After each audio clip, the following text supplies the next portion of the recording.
And Gatherence, this time introducing you to the Aderman, Chapman, and the Jay Johnson. Thank you all for coming through. Appreciate it. I've been looking at your ideology well day in, day out. It's not much change to the methodical madness approach within the United Kingdom. Some lunatic asylums amongst the zoo of Wombles of Wimbledon. Anyway, I was looking at Uncle Bulgaria here. I was looking at the Essex Live earlier. These guys have bought a double-decker bus. I was just speaking to Abe before coming live, just giving them a heads up. £17,000 they paid for renovation inside this place, and it looks very, very suitable for living. Living in headquarters of two, I think they're a homosexual couple, but living made it into a house, a renovation into a house. I mean, people have been, decking out camper vans and making vans into camper vans, but turning the double decker into a house. They've got two goats living on the top floor as well, by the sound, in their baths on the top floor, where we would like to sit on the front of a double decker bus at the top. They've got a bath overlooking the. Well, I mean that's great. Sorry for butting in, but that's great meaning of. Two up, two down, isn't it? Yeah. When my dad, our old neighbours, we used to live across the road from us, where I used to live with mum and dad most of my life. They bought a double-decker bus and renovated into like a walk-in kitchen. I think they've got some of them in London as well. But you go in there, you can sit down, have your fry up, and turn it into like an English, restaurant kind of thing. That's amazing. What the cooking downstairs and the eating upstairs. Yes. All the smoky bacon, all the smoky bacon's all rising up, so they're breathing in all that loveliness. Get me there, mate. The guys upstairs be sitting downstairs. Well, I'll burn them down, wouldn't I? Cooking in there.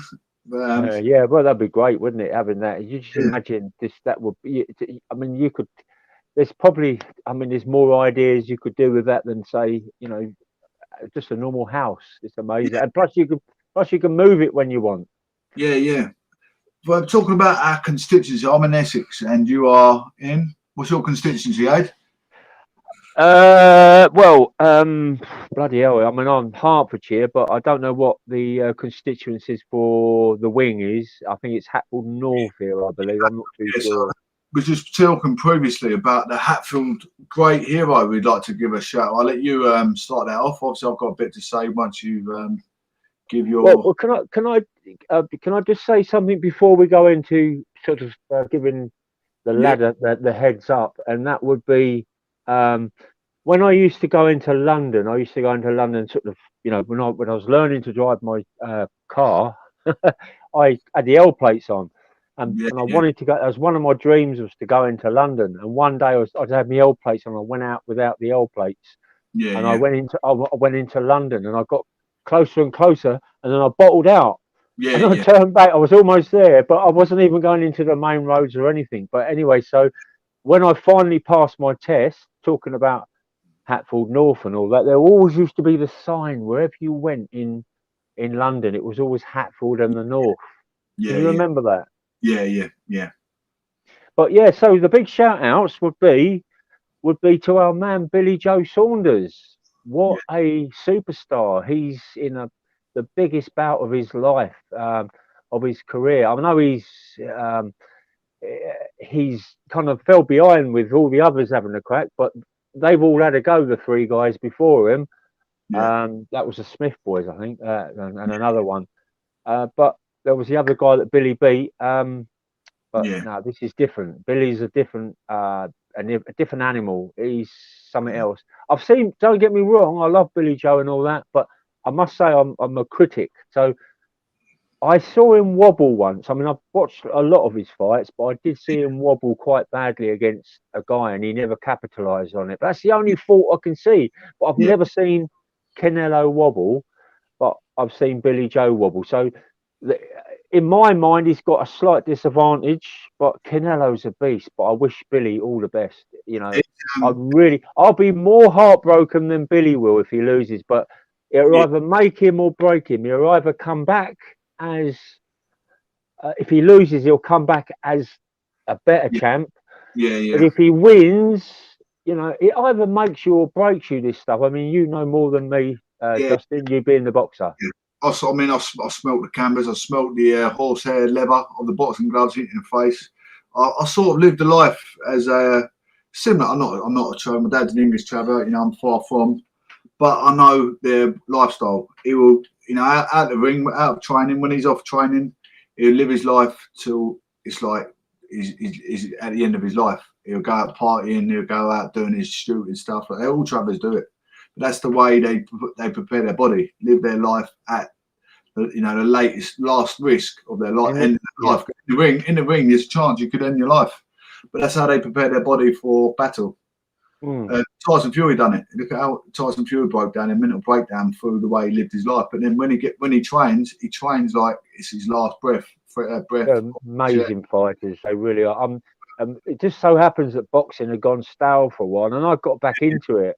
And just as I got back into it, following Tyson a bit more closely than I did, and it just took off. British boxing has just taken off. All them guys that lived their life right on the edge, like Mike Tyson, he done it. He used to go out drinking to absolute blotto, you know, like we watch EastEnders. Phil Mitchell, look away, Phil Mitchell went in, on EastEnders.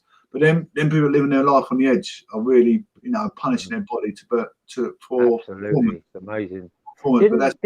Didn't Mike have a false? Can I say it on the air? Well, it's not a swear word. He had a false penis full of urine. So that's how he fooled all the testing for all them years. He said it himself live on because I was watching it. He said it himself live on I don't know if it was like a boxing talk show. It was on YouTube. It's on YouTube somewhere. So he used to get his penis out. He said, well, his member. I should say member because some people don't like the word penis. He got his member out, and they must have fooled the Nevada whoever it was, the testing people. I don't know. I'm not in on. So I don't really follow it. But can you imagine that them turning up saying, "Drop your jaws. Let's see your weirdness," and he's pulled the falsehood out. But he's done it in such a way where he's pulled it out for his pajamas or. Honestly, I think the UFC is a bit more stricter than the boxing. I think it's, you know, when I followed it just seems to me the UFC is much more stricter than the boxing. Or are they the same lot, Jay? You know more than me. With boxing and that far as Tyson went, it could have been a money and a turn a blind eye sort of thing. He ain't gonna say that on media, is he? To let everyone know, I paid someone. No, that's true. Well, no, he has. He said he used to have his little member down there. He did say that, but he did say. But what I'm saying in hindsight, the reality, we're realists. You know, the realist point of view is he could have paid these officials saying that I'll shoot my way through. I'm going to give you 30 grand. Put me through this drug test. We don't know. All we know is what we see. Bad humans. Bad humans. Yeah. Corrupt humans. Boxing, as we know, I mean, I'm the biggest culprit because I've been part of boxing. It's like wrestling. It's the home fighter wins 9 times out of 10. It's who puts bums on seat, who can make the biggest, you know, ticket sale at the end of the day, and that's who wins. That's who wins 9 times out of 10. Every journeyman will tell you the truth. Anyone that's just going into professional boxing from an amateur career, if they're going as a home fighter, they might tell you the truth at the start of their career, but not at the end when they need people supporting them. They're not going to tell you the truth. But I will tell you the truth. I've been there, you know. I've been there. Money's king. If you know, you got. Yeah. But you know, there's some people that love their job more than bribery. So there's a chance that they're going to get caught out, but I can't see it. There's some guys offered 50 grand. No matter how rich or poor he is, he's gonna take that, isn't he? Do you think so? I went as a journeyman, so I know exactly what it's like. I went in fighting prospects 2 stone heavier than me. Prospects 2 stone heavier than me. That's a big difference, you know. I ain't gonna win. The odds against me, weights against me, classes against me. Why did you take that fight on? That's why they have weight classes. One fight, I took 7 fights, exactly the same. I had one fight. My last fight was in Bristol against a lad that same weight as me. I punched him all around the ring, and they still give the fight to the home fighter. I picked him up off the canvas, and they still give the fight to the home fighter. And all the home. What you had a 10-8 in there, or you knocked him out?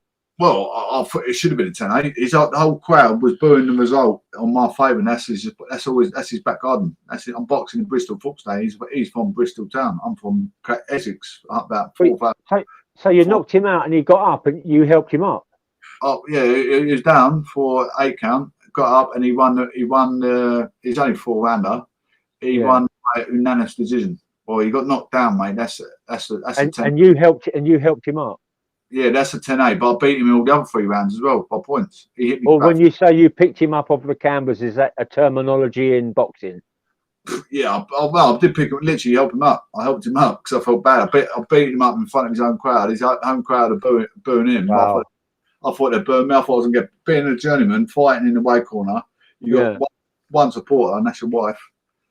Who was the guy? Who was that? Was it a big name? Was it a guy they thought was going to go somewhere? Or they fought my other journeyman out of my boxing, stable called Victor. Victor spanked him all around the ring. They give that a draw, and Vic, I rate myself better than Victor, but Victor's had 100 professional fights.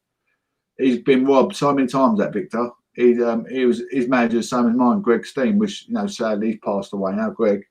But he's trained some world champions, Greg. I mean, not trained, managed some world champions, Greg. How old are you then, Evan? Just in mind me being nosy. I'm 38 in September. See, old George Foreman come back at plus 40, wasn't it? Something 40 something. It's not even worth my. What I went through, mate, ain't worth in boxing. Ain't worth my time. But no disrespect to BBFC. I was fighting. All the boxing career, like I said, from start to finish, I was fighting my demons. I proved my demons that they're just, whatever I do, it ain't gonna go away. Did you win some belts? I done that like a semi-professional, unlicensed boxing. I've got Essex and international belt. You got some trophies then to show for your heartache, mate. What I've done is a big achievement for any man with a head injury. To go in there and not come out alive, it's the main. That was the main achievement. Just prove myself that these demons, and what I've been fighting all my life, are nothing. These people that I never knew kept me in, I'm showing them that they're cowards. They're not standing in that boxing ring doing what I'm doing. So the thing is, you're a tough guy until you get walloped or get in the ring, aren't you?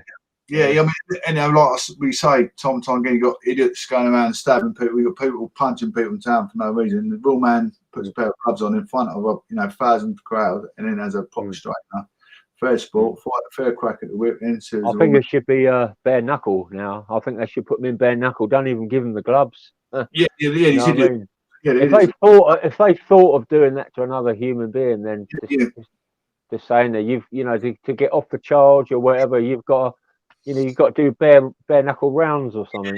That's what I've got so much. I mean, it's totally slipped my mind. I said to you earlier, that's what I've got a lot of respect for BJ Sauna. He knows my little boy has got 4-limb cerebral palsy, which is proper brain. He's born with illness, my boy. Oh, he gave my mate Paul. I can't think Paul's that surname now. Paul Pearson. Paul Pearson. He's a traveller. Lives down in where my dad live in Essex. He gave him a pair of signed gloves. Billy Joe Saunders winning gold gloves. Billy Joe Saunders embroidered on the gloves. I sold them for 600 quid. And I've given them to my little boy for towards a new wheelchair and that. Was that Billy signed them for you? Signed them, yeah. There's already embroidered with his name on. So yeah, that's his label, isn't it? He given to my mate. And he signed them on top of that, or? I don't think there's signs of that, but the embroidery is enough. He's got a picture of him wearing them in training, and I think he didn't wear them at a fight. They're copies, or no, they're winning gloves. They're like, winning gloves are like 900 quid. And they said, he's worn them for I don't know, probably over a course of a year or 2 years. So I mean, just for the audience, can you run through that sort of how you came about them gloves? That'd be interesting. What happened was I messaged loads of boxers. I didn't message Billy because I didn't really. I thought, I might cut some straws with Bill. He's, that time he's up and coming. I messaged like Nathan Cleverly, Frank Bruno. Frank Bruno said no. Nathan Cleverly gave me a pair of signed gloves, I believe. Which I thought he was going to, he done well with what he done. He's gone a bit off the, a bit AWOL now. Nathan Cleverly, bless him. He's, I think, drinking drugs or whatever. He's gone a bit mental health. He's deteriorating his health, but. He was a world-class boxer, Nathan Cleverly was. He's Welsh, wasn't he? Like, was he light heavyweight? I think he was light heavyweight. He lost to Bellew, didn't he? Tony Bellew, and that's what done him up. I must be a bit rude. I wasn't really following the light heavyweight division. Or was it cruiserweight? Was it cruiserweight, wasn't it? No, I think that Bellew went cruiserweight, but I'm pretty sure Nathan Cleary was light heavyweight most of his career. Light heavy. He might have took that fight at cruiserweight, but he's not a cruiserweight. I think I'm pretty sure he ain't. So you got one off him, and the other one was from Hatfield's main man, Billy. Yeah. Because like I said, my mate Paul Pearson, his old man was a top boxer, and his old man used to know the guys from Canning Town who owns, I think it's Golden Gloves. They made like a boxing, like kit, parallel kit. And I bought one, and my mate Paul said, "Oh, I know, I can't remember the guy who made it. He's big name in boxing, an old guy." But they got hold of Billy somehow, and they said, "Oh, can you get a pair of signed gloves for Justin's son? He's boxing. He's got Justin's obviously boxing with the head injury that he suffered since 2018, and he's boxing for the sake of his children, So Billy give us a signed gloves for that prospect, Do you know what I mean? It's amazing that when I think Saunders has got a heart of gold. Yeah. I tell you why, because you look at all the people he's helping. Yeah. I don't want to even run through what he's helping and who, because it's too much. It's too many. It's like Tyson. He was out in America. He just donated a car because his disabled child is.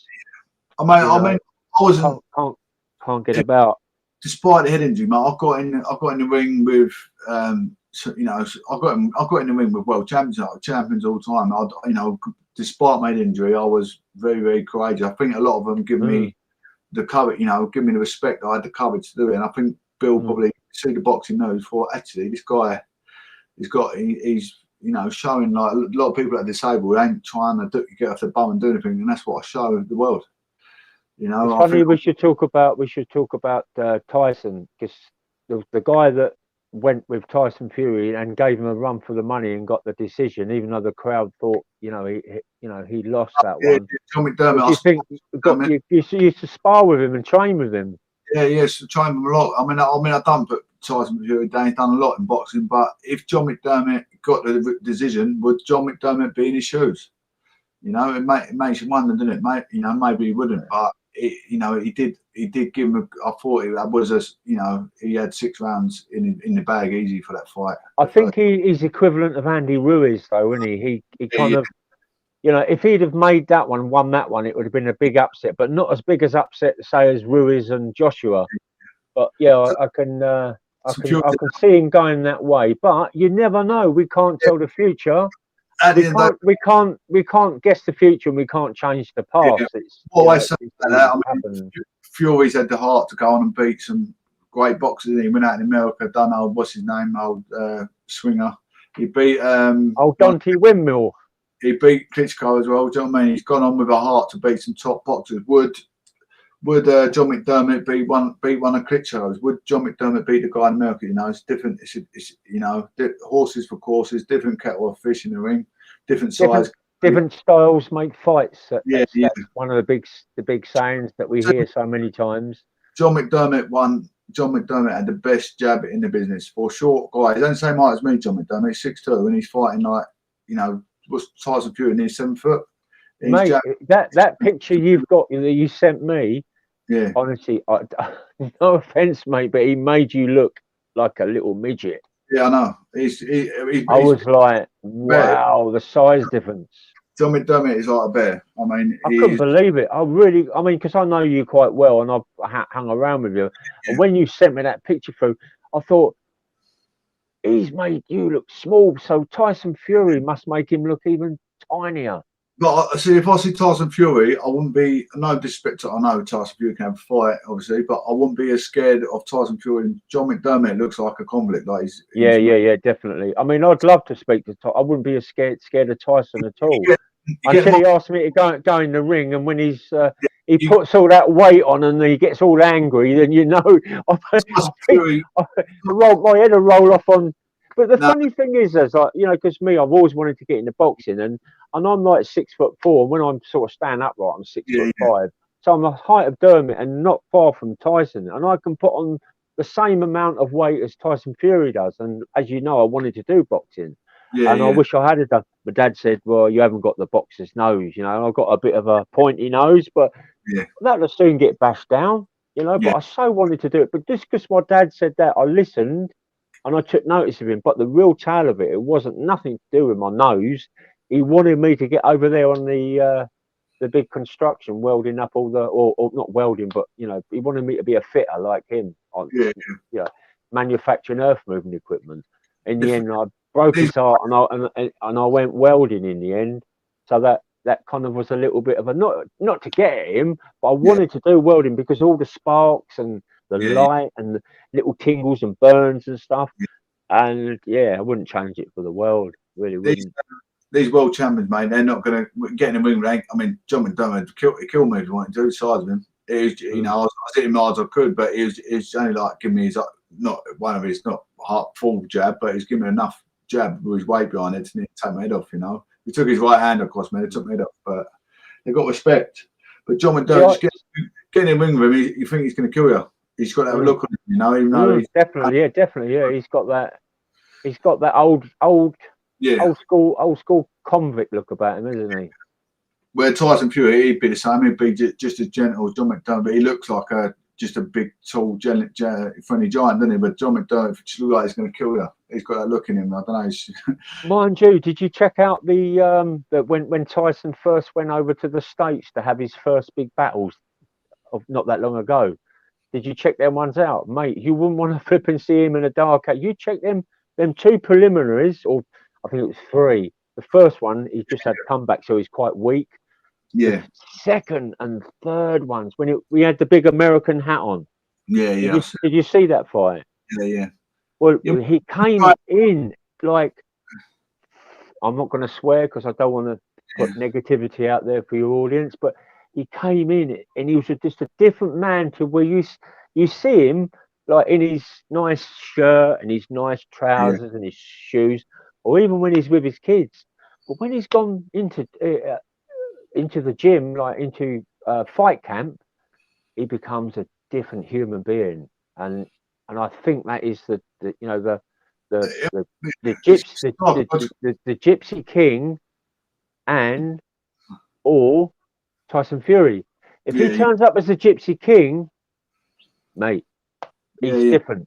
If he turns up as Tyson Fury, which I think it was the fight after Tom Schwartz.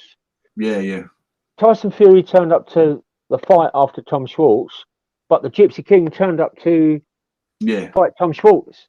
yeah, And yeah. wow, man, when he hit with this glove, it hit his face, and you could hear it splat, and he Yeah. just buckled on the floor, and it's like it went down like a sack of, you know what, But a sack of shit, my French.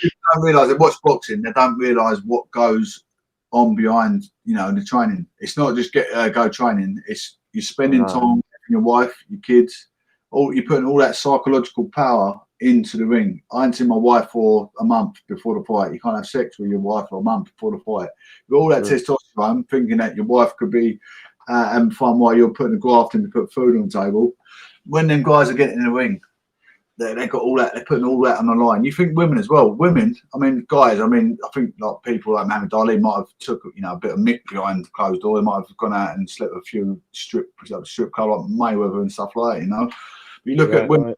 Women can't professional boxer women. They can't go out and have sex. They get pregnant. That's their career gone, isn't it? They've got to take things really serious. You know, look at like Absolutely. Ebonina. That what's it called? The girl that fought that the English girl the other day. The two English girls, one that like a page 3 model. Oh, well, the fight before this weekend, because I was watching the fights. The I was Australian girl. watching the fight Australian girl. Saturday. Yeah. Yeah, no, she honestly, she's not cut out for boxing. I don't think. Good fight, I mean, though. she's tried. She's a good fight. The crowd like to see that, but giving her is it hematoma on the head? That's you know that's when it's starting to become like dangerous. And like the next thing is like being in a wheelchair. I mean, okay, it's boxing. I get that, but she just I don't think yeah, she gave her quite a fight. Went I the must distance, admit. mate. I must Went the admit. distance. You can't knock. I mean, you can't knock her for that. She went a full But, round. but the other girl, she's not that. She's not all that, mate. Even though she's won a title, she's not that. Yeah, yeah. Not that. You put her against some like Katie Taylor of the same weight. Katie Taylor would beat her all day long. Yeah, Katie Taylor's different breed of. So girl's only young and she's young. She's still young blood. That young girl, and she coming through. Did you watch Katie Taylor Saturday night? No, I didn't see it. She had a close run with the Olympian. Who did she fight? I don't know her name. I've only just been introduced to her the other night. You know, look, I was boxing much. I met Nick Adams when I was at the I was at John McDermott's old trainer's gym in it's in London somewhere. Sorry, mate. When I say introduced, I mean introduced by the internet. I never went and met her. I was at the Islington boxing ABC gym, amateur gym. Nick Adams trains all the kids in that there. That was a nice hire. He's met some top boys, top trainers down there. John McDermott's trainer. I can't remember his name now. But she nearly this newcomer beat. He's well known. I beat her on some rounds. You know what I mean? It weren't just a one-sided affair. But the thing I really want to get at is one of my favourite fighters gutted the other night, Saturday. I really feel, you say don't get down about things and that, but I really got down and despondent the other night. This, I can hardly see you. There's a cloud of a nimbus coming over. I mean, I'd love to be one of them guys in Parliament. I don't think they like me near a cloud of smoke. I think I'm better off behind the camera talking about it. So my heartbreak was for Walterzora. Yeah. He fought the other night, and the judges were just so way off again. Yeah. So way off. It's one lot gave it to Chisora, one lot gave it to Joseph Parker, and obviously it went, the Joseph Parker's way. But it was so sad to see because Derek dropped him in the first round. Yeah. And he was winning all the rounds up until a bit later on, and then the last round you give a bit more. But you look, there was one judge that gave it. I think it was about 17 difference. Yeah. I'm like, how do you come up with that? So basically, he given Derek like one round plus the 10-8. Yeah. So my thing, when you told me the other night, what would I put this 60 billion into if we came across 60 billion, or 60 billion was, given to us, would be to have 3 sets of judges, obviously the ring judges, and 2 sets of internet judges, all the same, 3 and 3. Then the main one's 3. Then you'd have a divvy up. Then it would be like a triangle of results. Yeah. They still haven't sorted it out. Change the rules. You keep changing the rules as you go along. So why can't you change the rules for the judges? Yeah. Corruption, is it? Derek says they don't like me. Yeah. We don't know what's going on. It's, if you've got 1,000, it depends where you're sitting in the crowd or you're judging all. If you've got 10,000 people shouting behind you, throwing bits of paper, cans of coke across the thing, you're gonna be going, shit. I better put a score 8 for this guy, even though he's losing. Otherwise, I'm gonna get beaten up on the way out. It does make you wonder. There was more people fighting in the crowd. We've got a message here from Green78. What do you guys think of bare knuckle? I think you heard you mention it on the way. And bare knuckle, my mate Abe thinks bare knuckle should be for more like convicts in a way, or like guys that are going out causing ABH or GBH, or just acting inappropriate in a society, making people feel out of character. Well, I think it's more if they're if you could, they'd never get brought forward, but if you could sort of get them before they're thinking of the knife crime, they're going there, they don't quite do it, and then pull them ones out. Them boys should get hold of them ones that are doing that and say, right, you've got to now go and do this as punishment. I'm not saying the ones that are punished, because I'm not an anti-criminal, because there's a lot of stigma.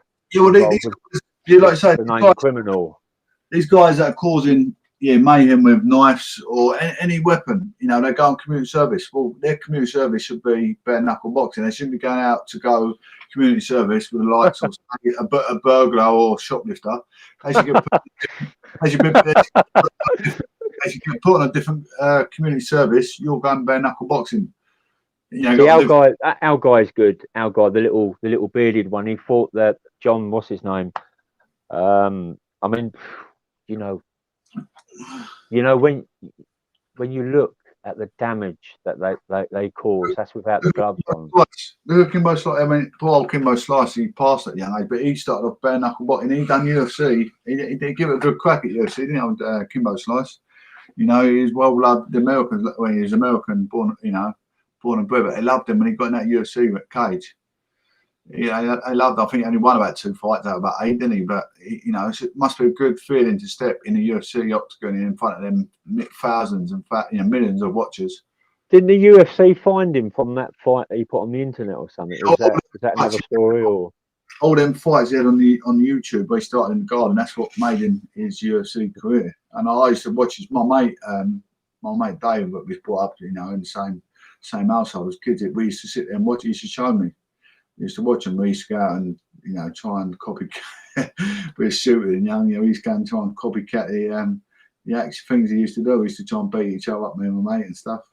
But it's just a, you know, crazy upbringing I had, really. But the thing is, the topic of like street bare knuckle is different from judge bare knuckle. I mean, you get people in the street and, you know, they'll come across a few bruises. The lads will help their pals out, whoever, which side they're on. You get 2 sides and 2 fighters. But these guys that are doing it professionally, they're literally pinpointing the punches. To your view, if you watch sort of the bare knuckle that's, you know, on the internet now, you look and you see them the night after the fight, then you see the guy in the morning. And you think, Jesus Christ, he's like literally he's been hit with a cricket bat 3 or 4, 5, 6, 7, 8 times. Can you see the comments of Green 78? If you click on the chat thing at the bottom of the thing, you see her comments. Green 78. Is it you, she or he there? Green 78. She said, "It's reignited my spark for combat sports." Yeah, it's you know what? When I was at my tether, with, you know, my situation, my children, now I found. Oh, he's sorry there. Did you say can I see him or is it like it's a message. Like, are we testing now just to see if it works both ends or? No, we're live on that. Green 78 is commenting them, right? And if you look at the bottom, I think it says I mean, my eyes are so bad I can just about see a couple of blurred people at the moment. That's me and you. All them years of welding have really done me. Oh, can't you see where it says comments? It's saying BK. Yes, BKB. Is it pink? I'm gonna read it out to you. But it said BKB, BKFC, King of the Streets, Top Dog, all the great organisations. That BKB bare knuckle boxing. Oh, that's powered by up there. That thing. I'm reading it out to you. This is an ad. Right.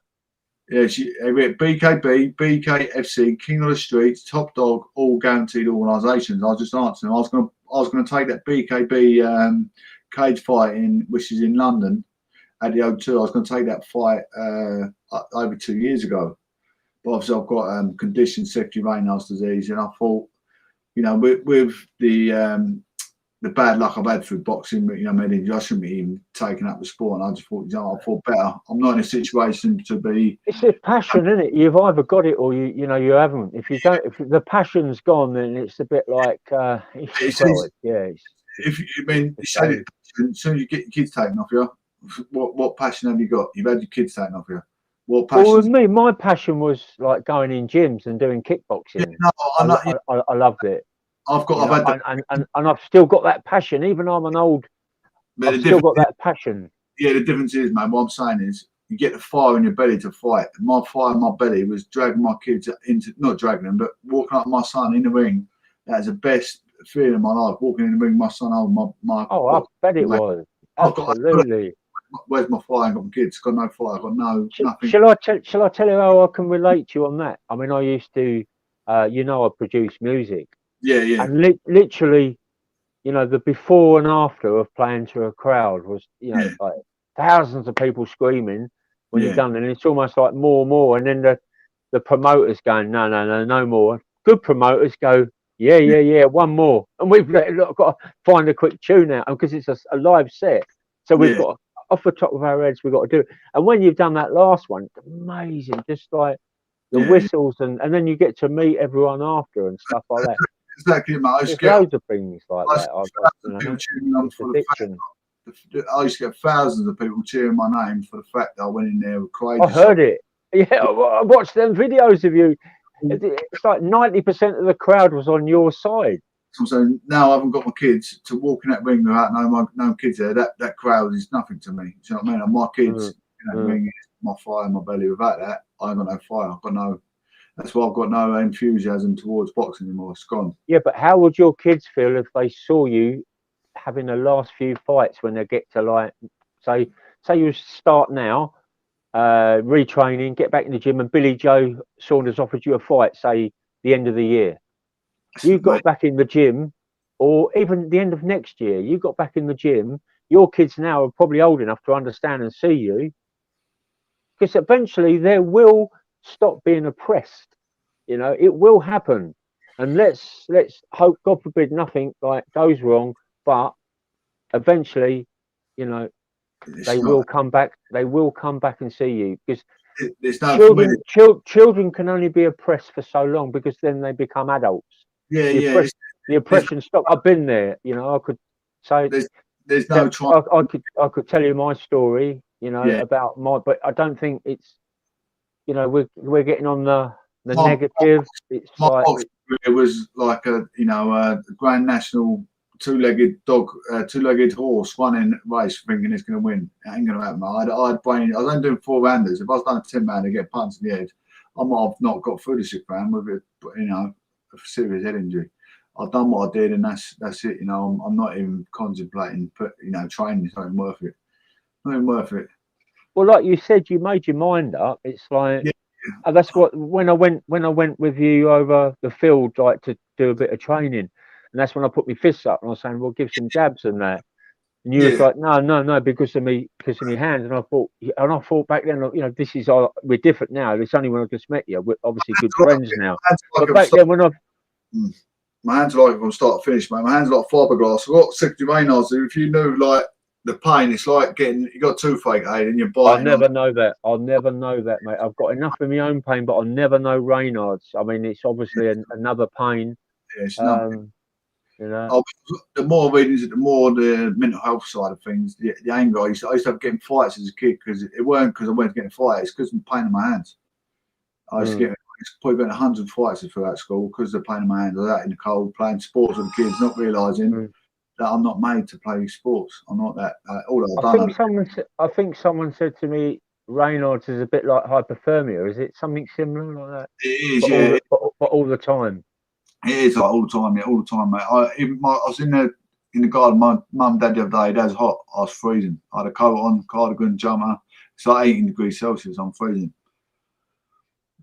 It's it's a hard thing to live with, but I've lived with it 37 years.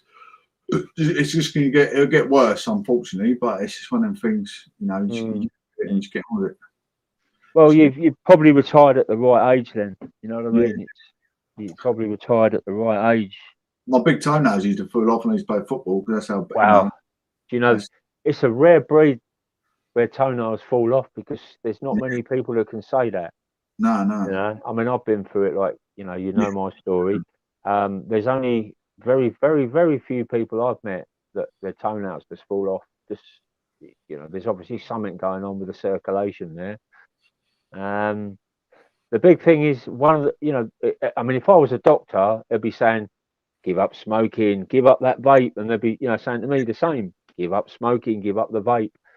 It's, you've got to just breathe normal air in, If we're suffering with all this, it's like me, I've got to give up smoking, but I can't. It's like, what, my life's complete with a cigarette. At the end of the day, have something to eat, have a cigarette after. What else is there? I mean, Green 78. Where you from, buddy? We was talking about the me and I was talking about the UNICEF the other day. I mean, the Parliament, you know, the government are been supporting UNICEF, which are like the weakest economic countries in the world, like Haiti, Venezuela, all the poor countries. They used to pump like 60 million a year into these poor countries, but now they're cutting back because of the pandemic. The you know, public austerity they're all facing. I live in London. That's good. Yeah, because the public austerity we're all facing, they're now pumping only 18 million a year. But wouldn't you think it'd be more feasible, more amicable if we cut back on infrastructure, perhaps, and maybe help out a little bit more? Or do you think they're doing the right thing? Because I mean, we pump more money into Beijing. They pumped, you know what? I think what was it? 70 million they pumped into Beijing. They've cut back 70 million a year into Beijing. China is the biggest globalization country in the world, one of the richest countries in the world. Why do they want to help the richest country in the world when the richest country in the world can't help themselves? Why do they do that?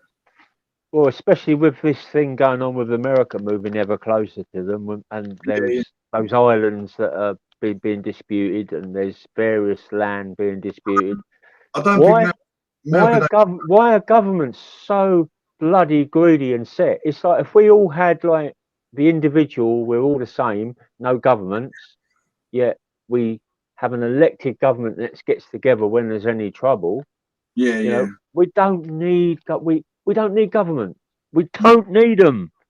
We don't need governments. It's as simple as that. Well, I think I'll be doing to, you know, to a certain extent, but you know, to sort out the differentials, you may having laws, putting laws in place, you know, speed limits and police. But there you go. See, you know, I'm an avid talker and passionate about ending the military-industrial complex worldwide. Yeah. See where you come from that. So we wouldn't need governments. It's the fact is governments are there to stop us. If we didn't wars, it's like, you know, World War II. It was there was people were made to, you know, you had to go to war. World War One, you had to go to war, otherwise you'd have a gun to your head. Oh, take the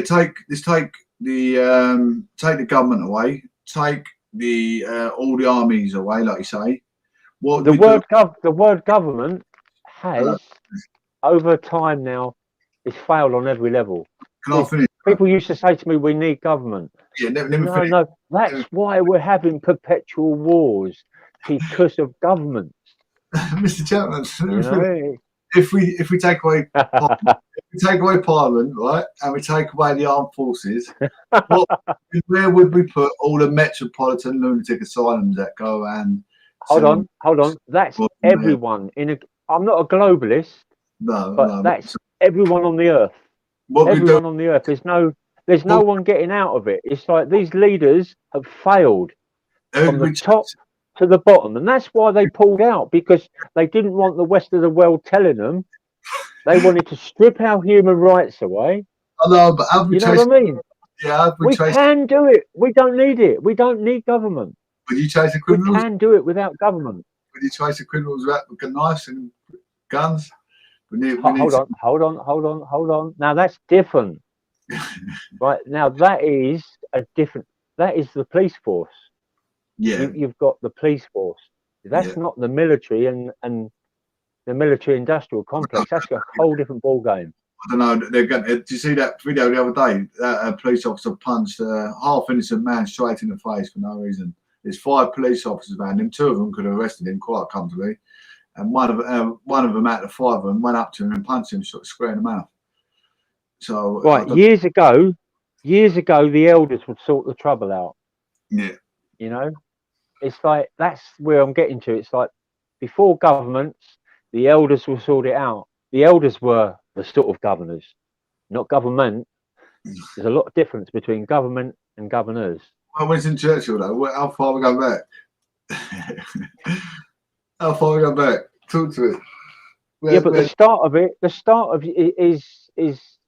The start is the gang, isn't it? It's the gang with the guns. Yeah. What about so take away the guns, the gangs aren't as powerful. You see what I mean? Then take away up the top, next, right till you get to nuclear weapons. Yeah.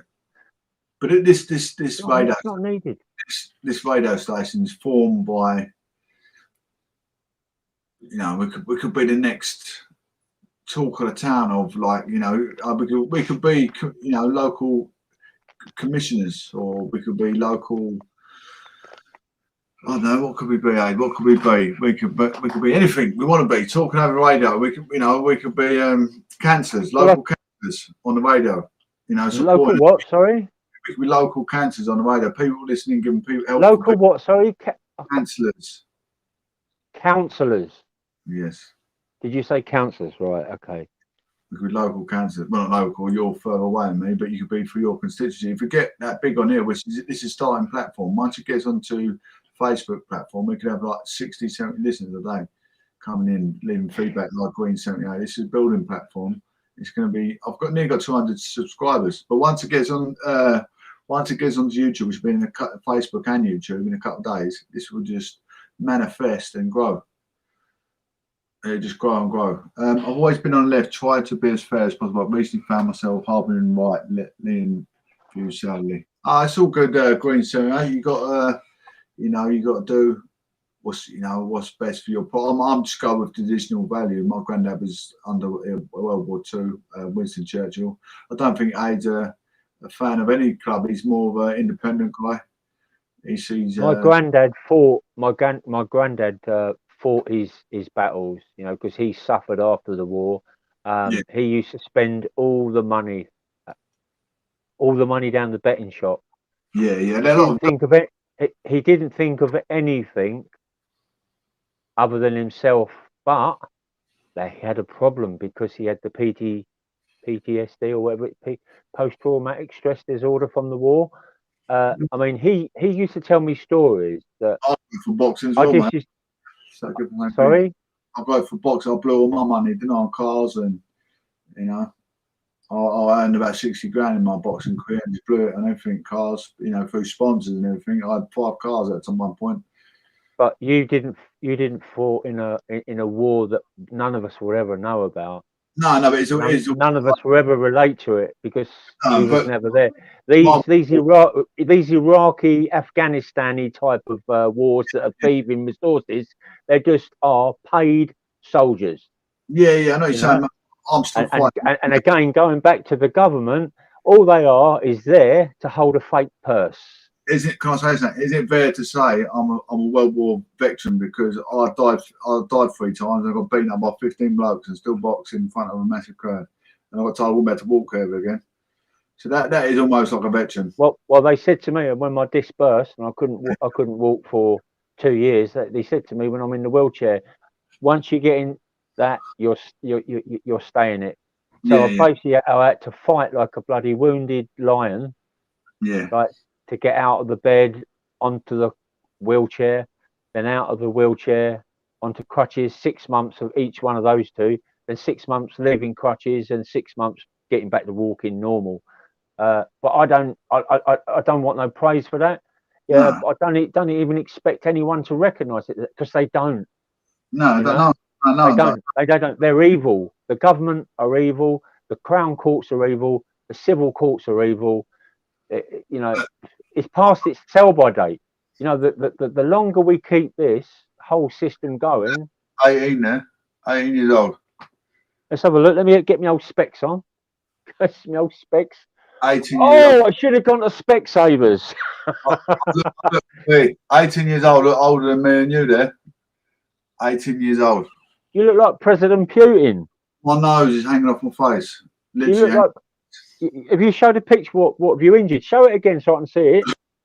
No, my nose is hanging off my face. Oh, no, I can't see it. Your screen. You have to show a picture. Like, keep it tilted the other way. Tilt it. I've got to jump off. No. Like, turn it towards your left side. No, not turn it. Like, angle it in. No. Your fingers, angle it in that way. Can you see it? Your eyes are squinting in the beginning. They can see it. I've got jumped by 15 blokes, Green 78. Hold on. Kick me in the head with a hammer, baseball bat. Kick me in the head. I've fractured skull. You've shown me this picture before. Yeah. So do you know what I mean? That's what I'm saying. Like it's kind of like a World War veteran in a way. I know people get hit, shrapnel on their leg and their neck or whatever, but that's a hell of a kicking, mate. They stamped on my head about 15 Oh, I times. don't disdoubt that, mate. I'm just saying we're talking about Yeah. what those guys threw to give us freedom. Yeah, of course. They gave us the freedom to have those kickings, which is cool, really, because the kickings you know I've got. what I mean. I've had the same. You know me. I was in Luton. I got beaten beyond recognition. It's like they fought to give us these kickings, basically. Our freedom to do everything, and it's just unfortunate that me and you got absolutely battered. I'll tell you about my kicking. From the age of 18, I was trained at 21. So I said I never be able to walk in. I started training at 21, got back on my feet, fought every single fight from the age of 21 up until the age of 35 to support my son that's got cerebral palsy. And then later at night, when I was 36, get my sons taken off me. And I fought all my life, fighting my demons, broken every single part of the body to support my children. And I was fighting for my children to put bread and butter on the table and to give my child the support to be able to have half a life. It's an honourable thing to do. I mean, I got the kicking before I came back and had a family. So you've done it the other way round. Yeah, you had the family going at the time where I hadn't even thought about starting a family. Yeah. I've done it. Always stuff he needed, like his wheelchair. I've got him taken off. Can't see him. Can't see my own kids. It's heartbreaking, brother. It's heartbreaking. Do you know what? Some pricks left. My friends has left the gate open and it's slamming away, and they leave it open. And there's me at night. I have to keep going and shutting it. Banging the gate, bangs and bangs and bangs and bangs, and I'm asleep, and it just keeps me awake. So I have to go down and shut it. Oh, that's annoying. Yeah, what are they fucking born in a barn or something? These people. Shut the fucking gate, will ya, someone? Sorry, my French. Sorry, I do apologise to this most audience. Part of the Aristoxy social elite, it was. I can hear the gate banging away right by where I sleep. You know what I mean? Can't Shaps listen to this? Sorry, Mr. Shaps, Sir Shaps. Honourable gentlemen, Sir Shaps. Will Quince for my constituency. I'll Grant Shaps on yours. Jeez. Well, I used to be a bit of a royalist. I believed in that until the inevitable happened. What was going on? It's eventually. I mean, I've seen the worst of them. I've literally seen like lorry loads of HMR, whatever, picking up like travellers' vans and just nicking them and taking them because it's like a row of about 20, 30 of these lorries just going past. Mercedes, BMWs, caravan, Mercedes, BMW, caravan, boom, boom, boom. So I know what they do. They're taking stuff. But what happened to me was I can't forgive them. There's others would, when I got landed on the street, when they kicked my door in, it's the Crown. They're all affiliated to the same thing. Like they kicked me in the building society out. Who's this? So it's not. Sorry. Who was that? Did you say sorry?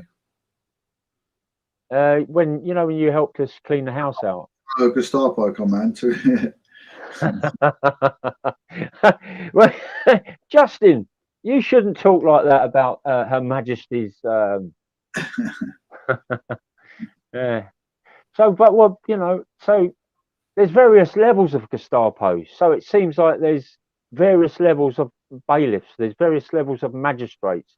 Various levels of, the thing that gets me is when I'm in court and the barrister is in court, the judge bows to him. What the fuck? What the fuck has he ever done? My French. I hope you've got a beep next time. We'll have to get a live beeper. I shouldn't swear. But what the fuck has that bloke ever done to someone bow at him?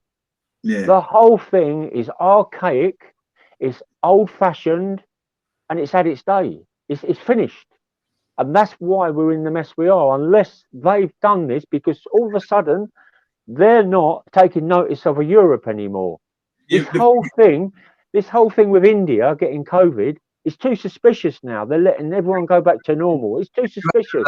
Hey, There's something not quite right here. if you acted a little bit before that, when you've got some medical treatment, medical advice, they can touch her. They're going to touch her, but you left it too late to. And that ain't your fault. If things happen, that it could happen to me. And So then they broke the law. Then the Crown prosecute has broken the law. they can't touch your stuff. Oh. They've broken the law then. Yeah, you should because you got bad feet and you should have got your medical treatment back then when you should have done. Then they can't. Should have got. I'm not following.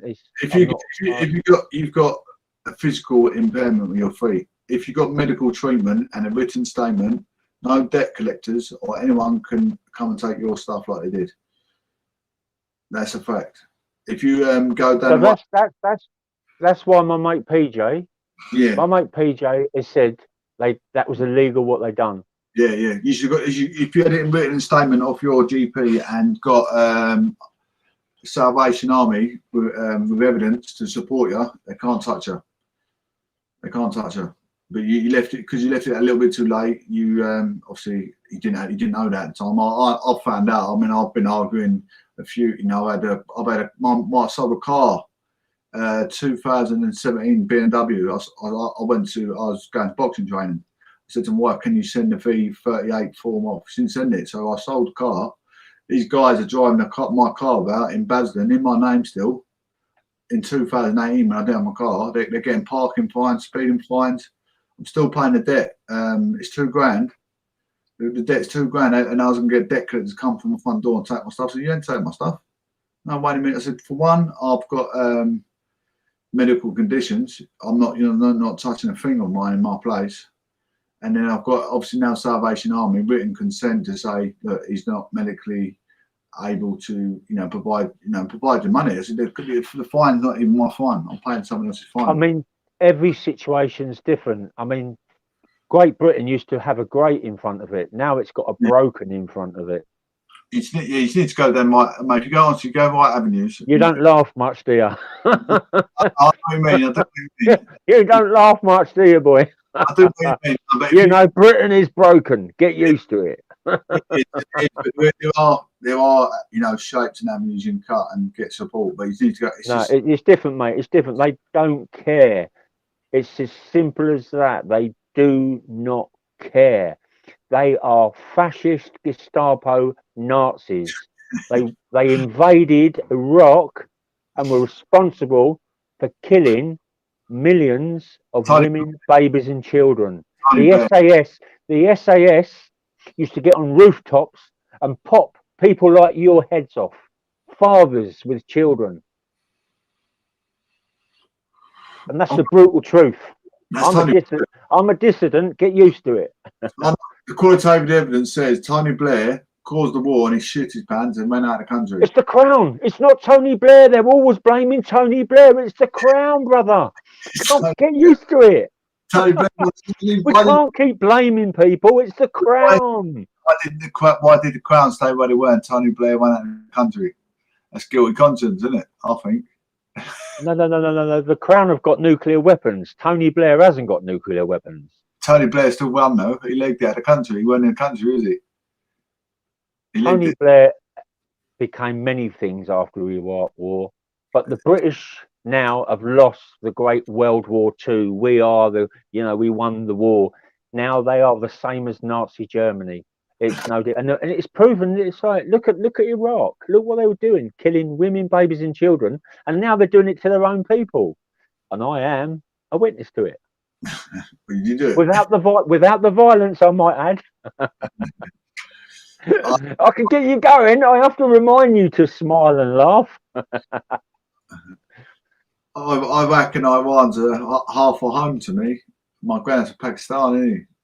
He's in the middle. No, I don't get involved. I don't know what's going on over there. I don't really look in the media for Iran. Resources, my brother. It's all money. It's all money, coal, and it's not. No. It's not money. It's resources. Resources bring money. Yeah.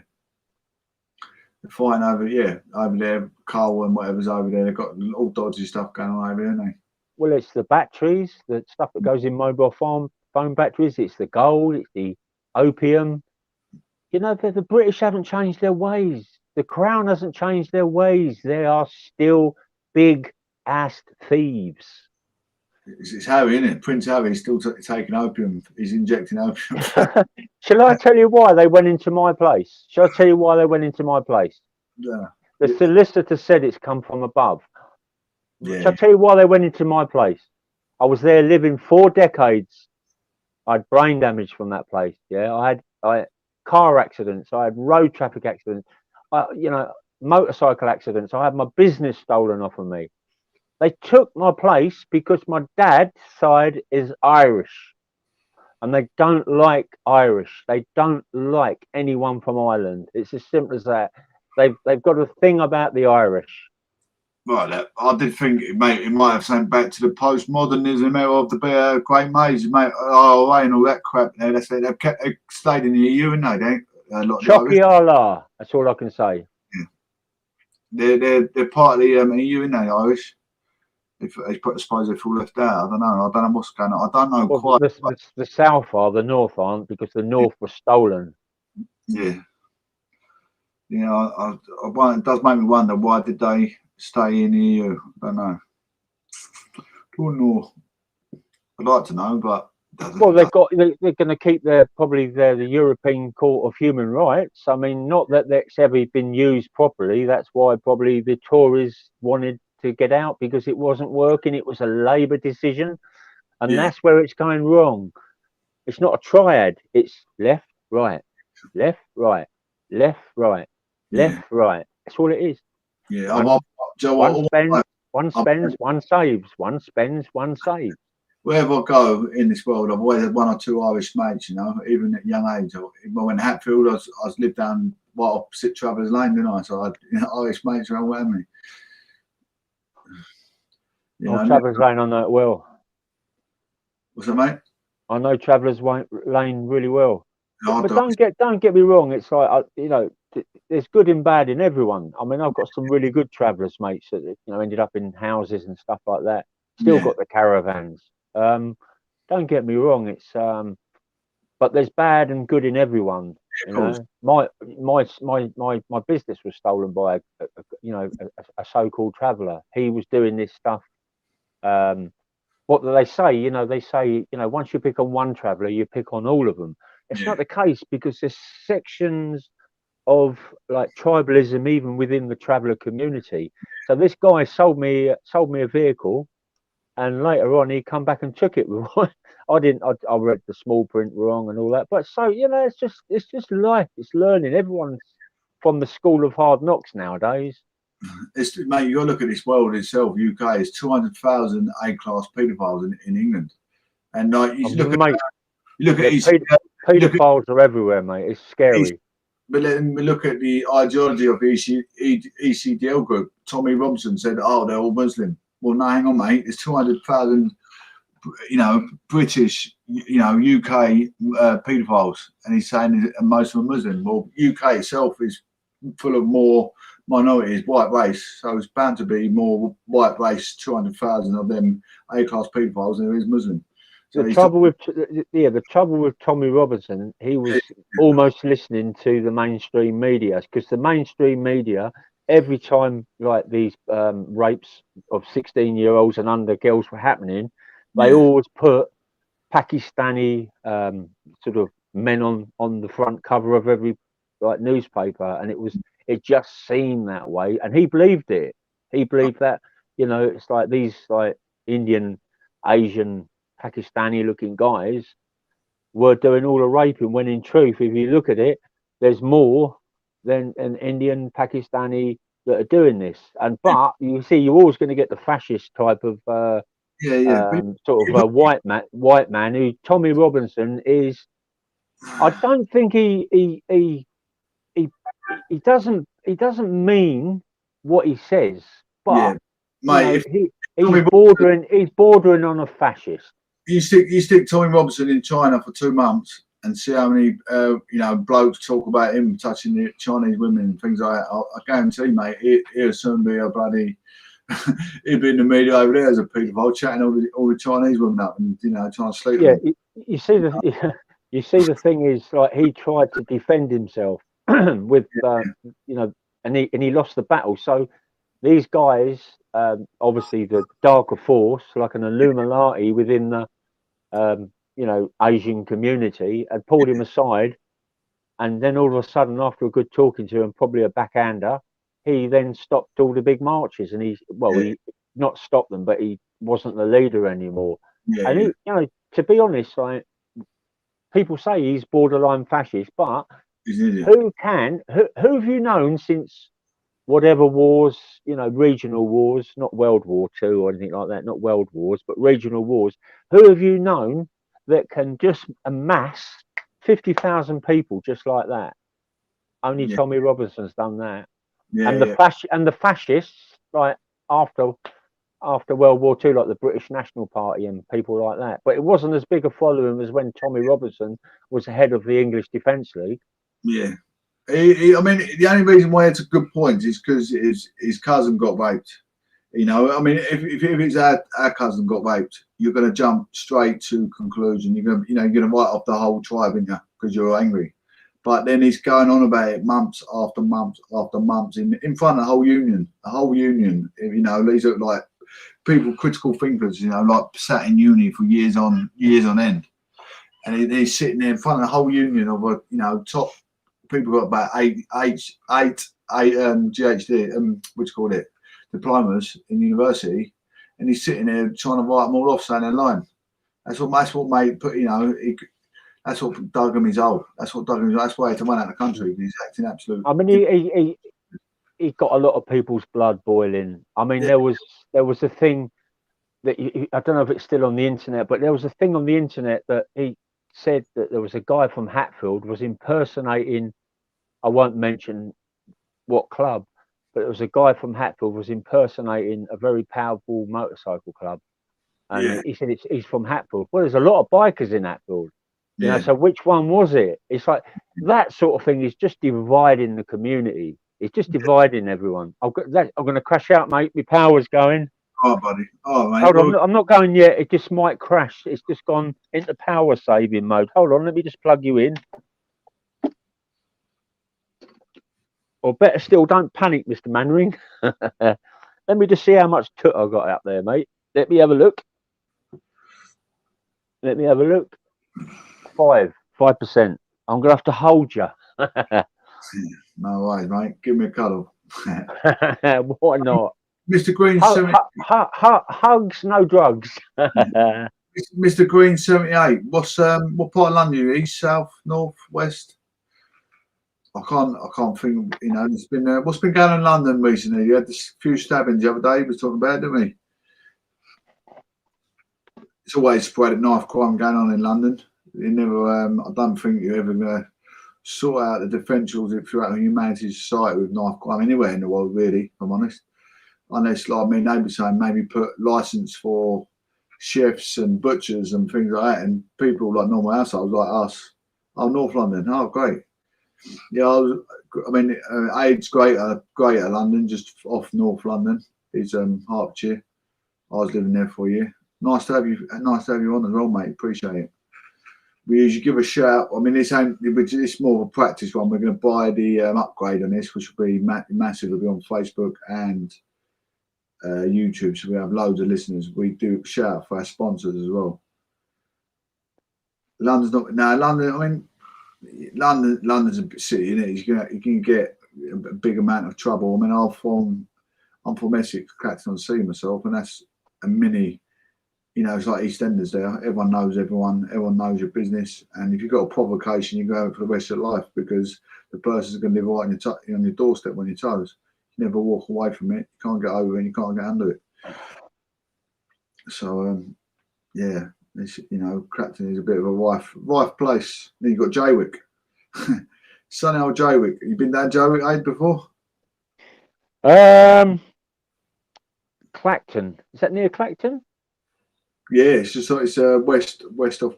Some people call it West Clacton, but no, it's Jaywick, Shantytown. They had a TV thing, didn't they? They'd done something Jaywick by the beach on the TV at once. It was terrible. Yeah, Clacton. I've been there most of my life.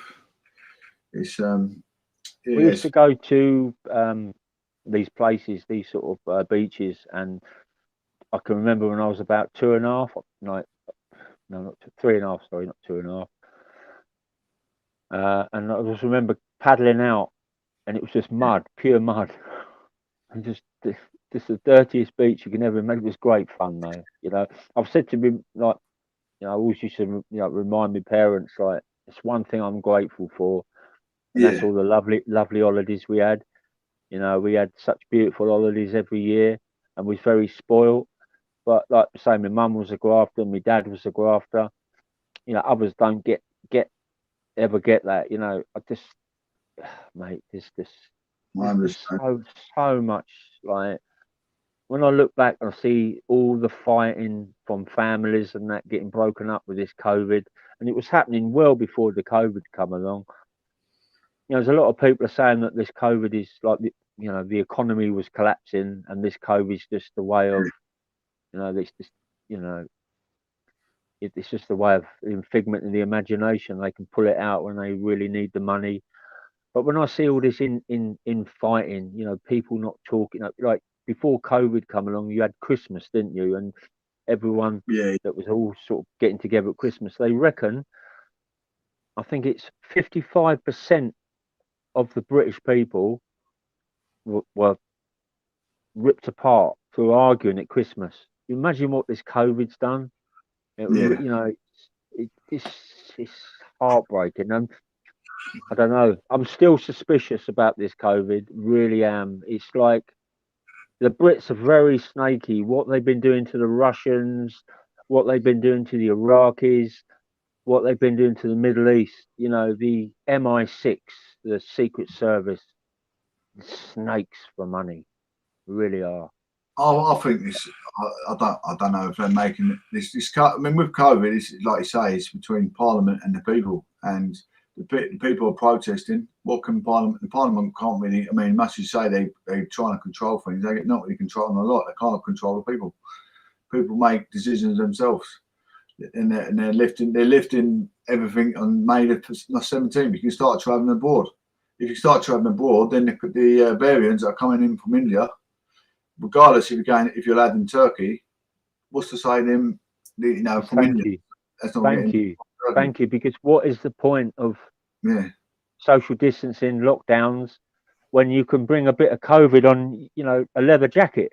Can't you? Yeah, I mean, no, It's going to stay on there for a while, isn't it? leather Bit of, jackets come from in a India. bogey or something. Yeah, leather jackets come Yeah. from your beanie hat probably come from India. The rice you're going to eat tomorrow, the pasta you're going to eat tomorrow, the naan bread you're going to eat tomorrow, the chicken curry powder comes from India. So as an Indian person touched it, comes from India. Now, no disrespect, but it travels.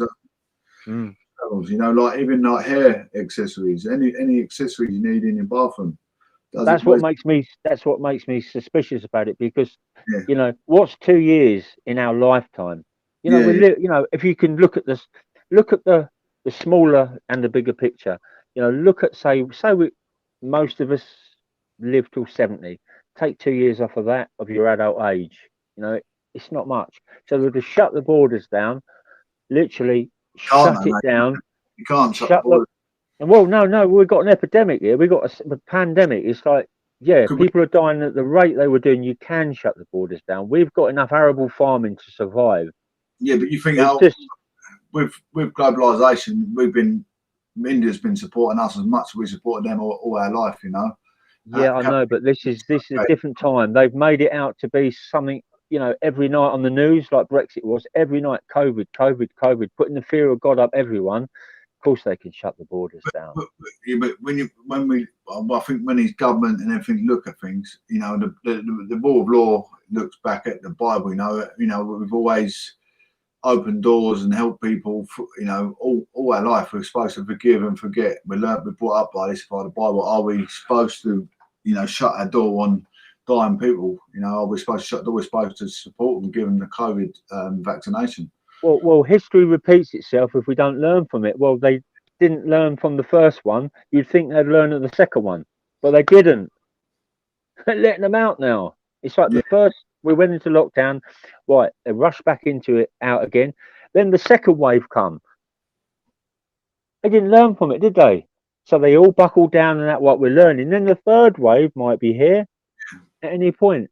A lot of I But think they haven't learned from it. That's what I'm trying to get at. You know, they're trying to get at the fact is they're not learning from history. Bible is Yeah, it was only last year history broke out COVID. Bible is rewriting itself. If you look at the Bible, Joe Nicola Sturgeon in Scotland, That's just a story, bruv. Look, listen, please. It's like religion. Religion is just a storybook. Yeah, I know, but you mustn't sort of put anything to do with the storybook. It's like, because we are living now. Forget religion. 20, you know, we're talking about human beings. I know the Crown is run by religion. Yeah, but if the courts are all run by religion. But religion is a storybook. If you drive your motorbike, that's all it is. Yeah, let me say, if you drive your motorbike and it says go 70, you go 70. Right, Nicola Sturgeon, 2020 in December, let 70,000 Syrian refugees into Scotland. The end of the world is going to be man-made. Why would she let 70,000 Syrians in the UK? Because you know what happened back in the day? Jesus tried to help Syria back in the Bible, and that's what that was. That's why I was following the Syrian war immensely. I could pull up thousands of documents on the Syrian war, and those rebels. Listen, hear me now, brother.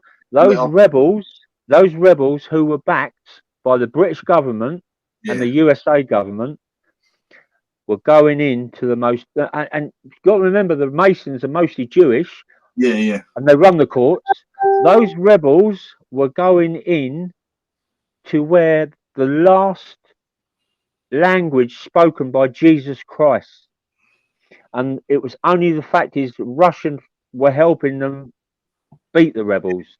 If it hadn't been for the Russians, they would have destroyed that. Aramaic is the spoken language of Jesus Christ. They would have destroyed that. The Jews would have destroyed that. Yeah. So you can't tell me anything about Syria. Please don't bring religion into it, because it is a book. That Jesus Christ was a kind man. Whether he had the power, whether Muhammad had the power of seeing the archangel of Gabriel, I believe he did, because you might think I'm a madman at any point now, because when I've been on drugs, I've seen exactly what them blokes were seeing. Whether the drugs are a gateway to another universe where the spirit is and goes, it's another matter. It's not proven yet. I've seen evidence. I've seen slight evidence of probably what they saw, the archangel, the light, the thing, but never been taken anywhere. Yeah, you got to remember, a lot of these legislators have been spoon-fed the similar stuff. I was brought up in the Church of England school, so that's why I've always been.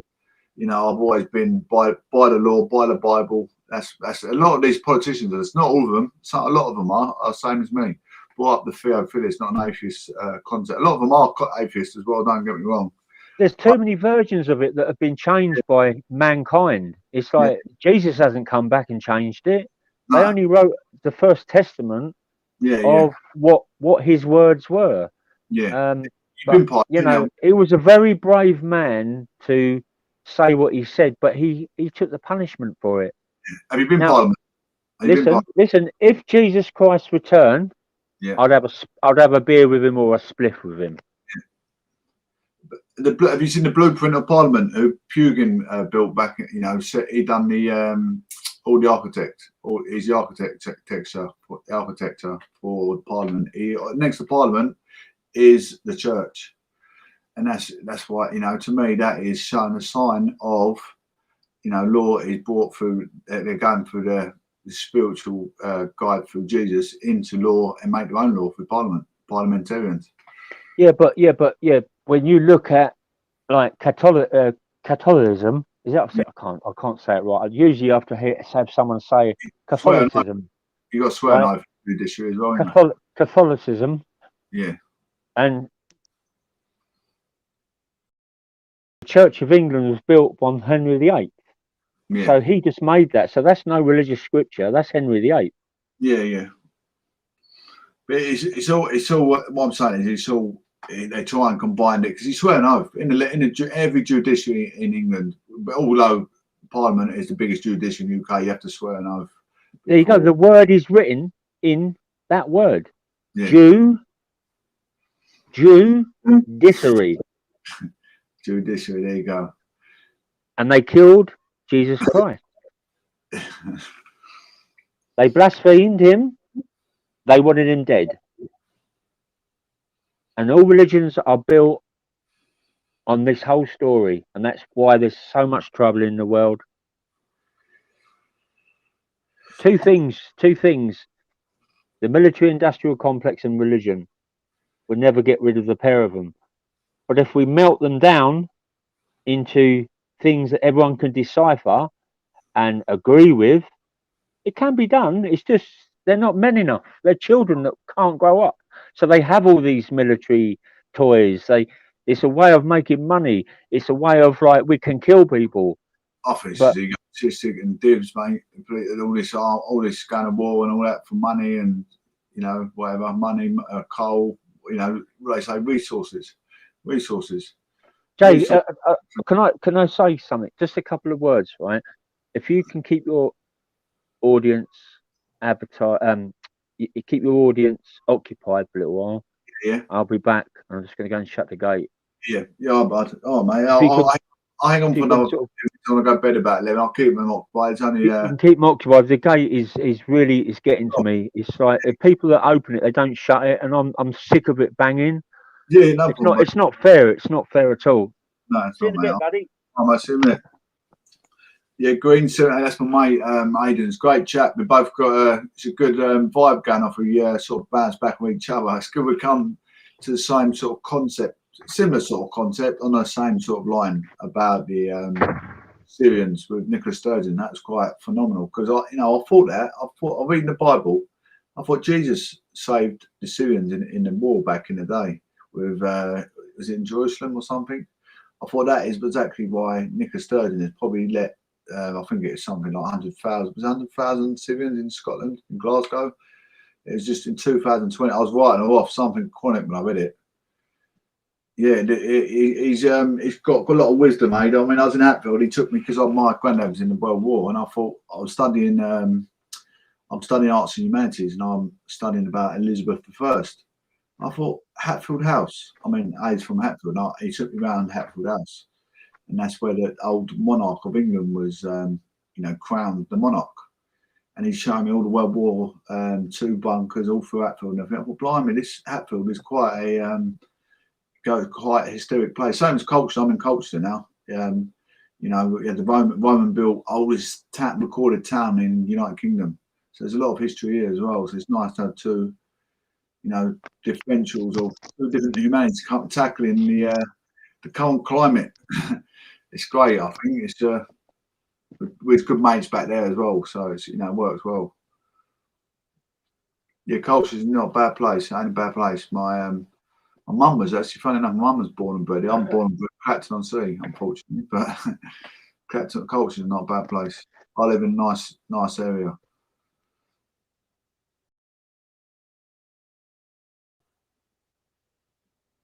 Right.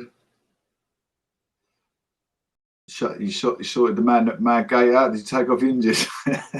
You know what I did? You laughing at me. You know what I didn't do? I didn't take my shoes down there and put them on. I went out there with wet feet. And now take me bloody socks off. Now I've got wet socks. Now I live with some good guys, mate, but come on, man. If you're going to open the gate up, at least shut it. Go in their room with the wet socks and stick in their mouth while asleep. Or leave me socks at the end by their door, innit? So the air just blows it in.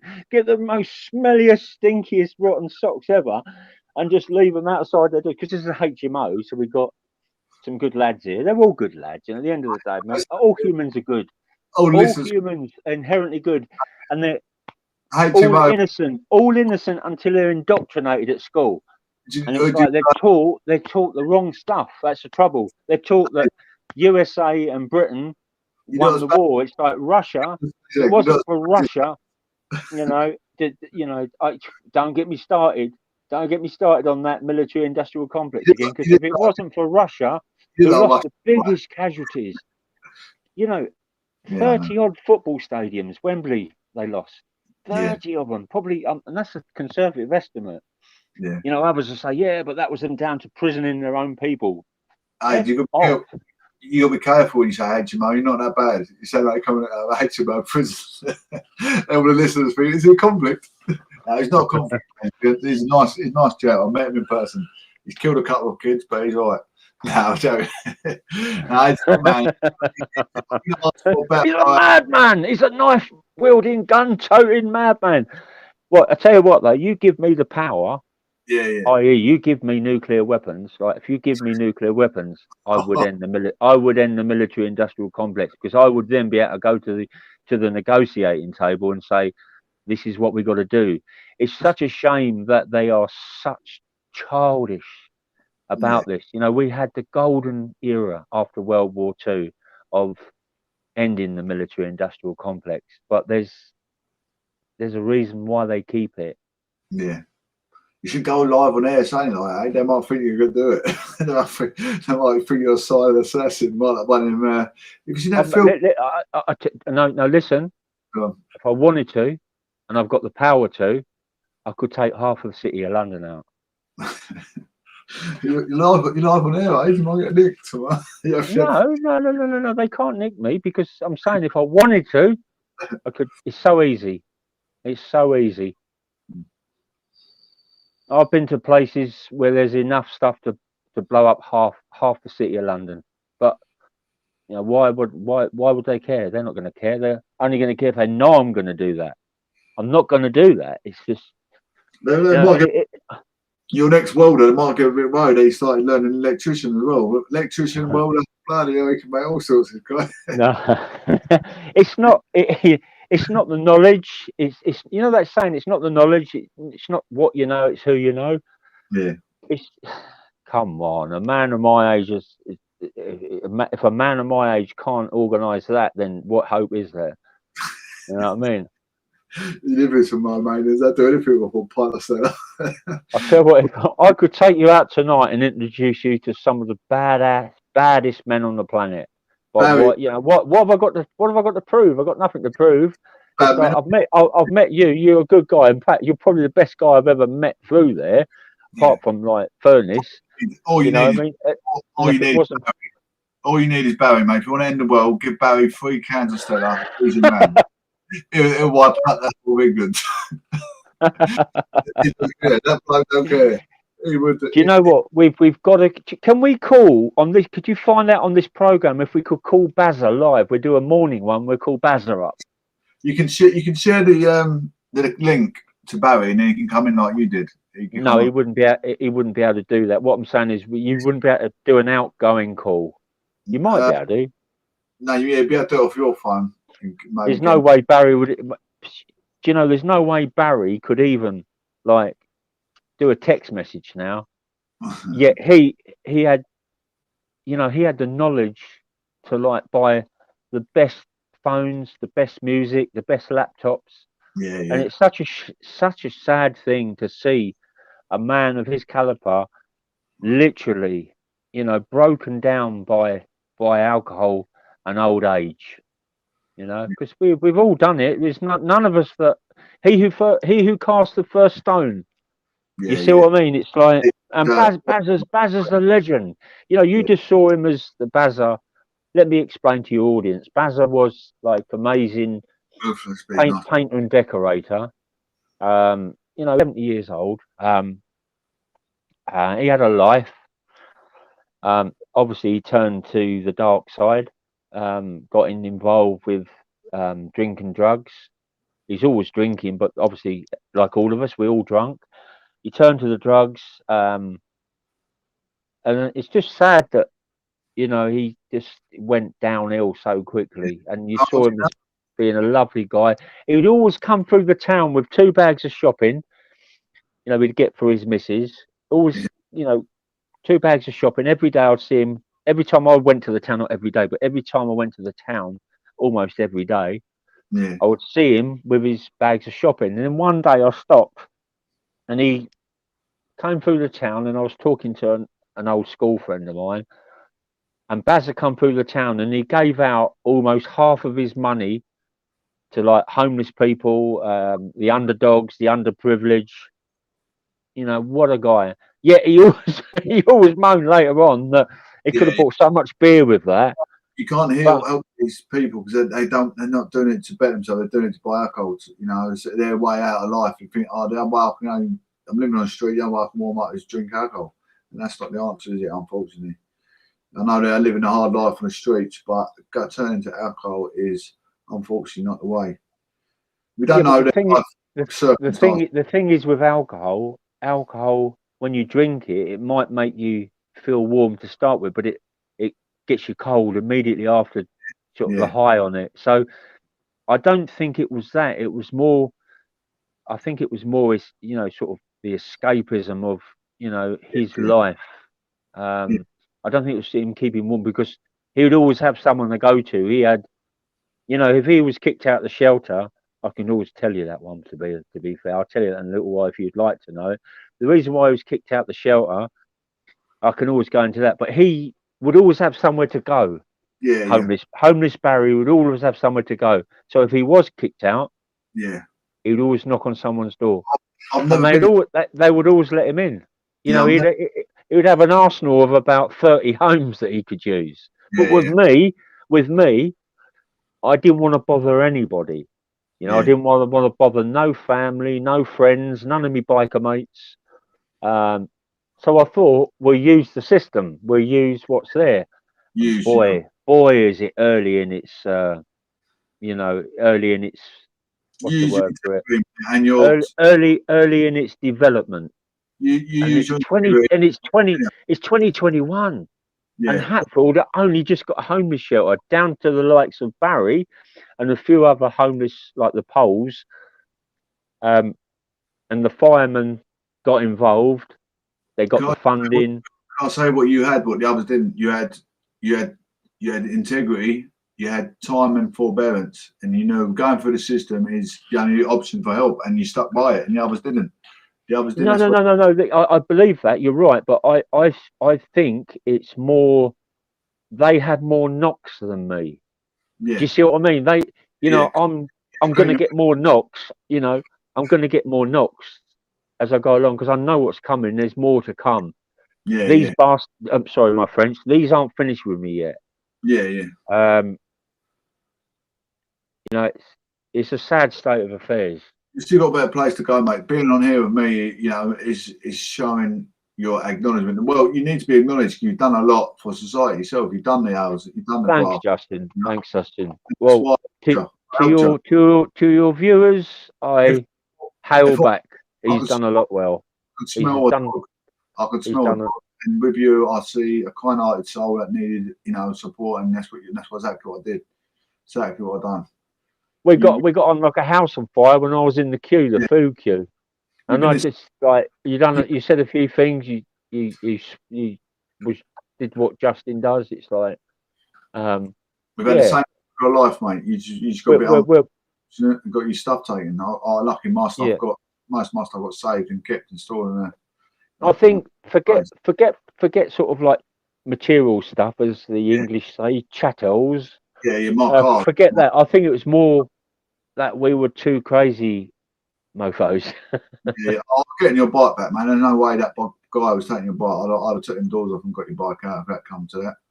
There's no way. Well, the thing is, my mate went in there earlier on and says you can't have that. He's like, I don't. You didn't meet Eric. Eric's like got a beard twice as big as Barry's. I took the doors clean up and got your bike out. No one's taking it. You still. I think you said you owed a little bit, but we got it out. I thought, no way you're taking that anyway. I wouldn't have it. No way. You can't. You take your pride and joy, but not your. That's your go-to. That's your get out. That's your out of jail card, isn't it? That's where you can get your bit of escapism, get off, and you need your bike, didn't you?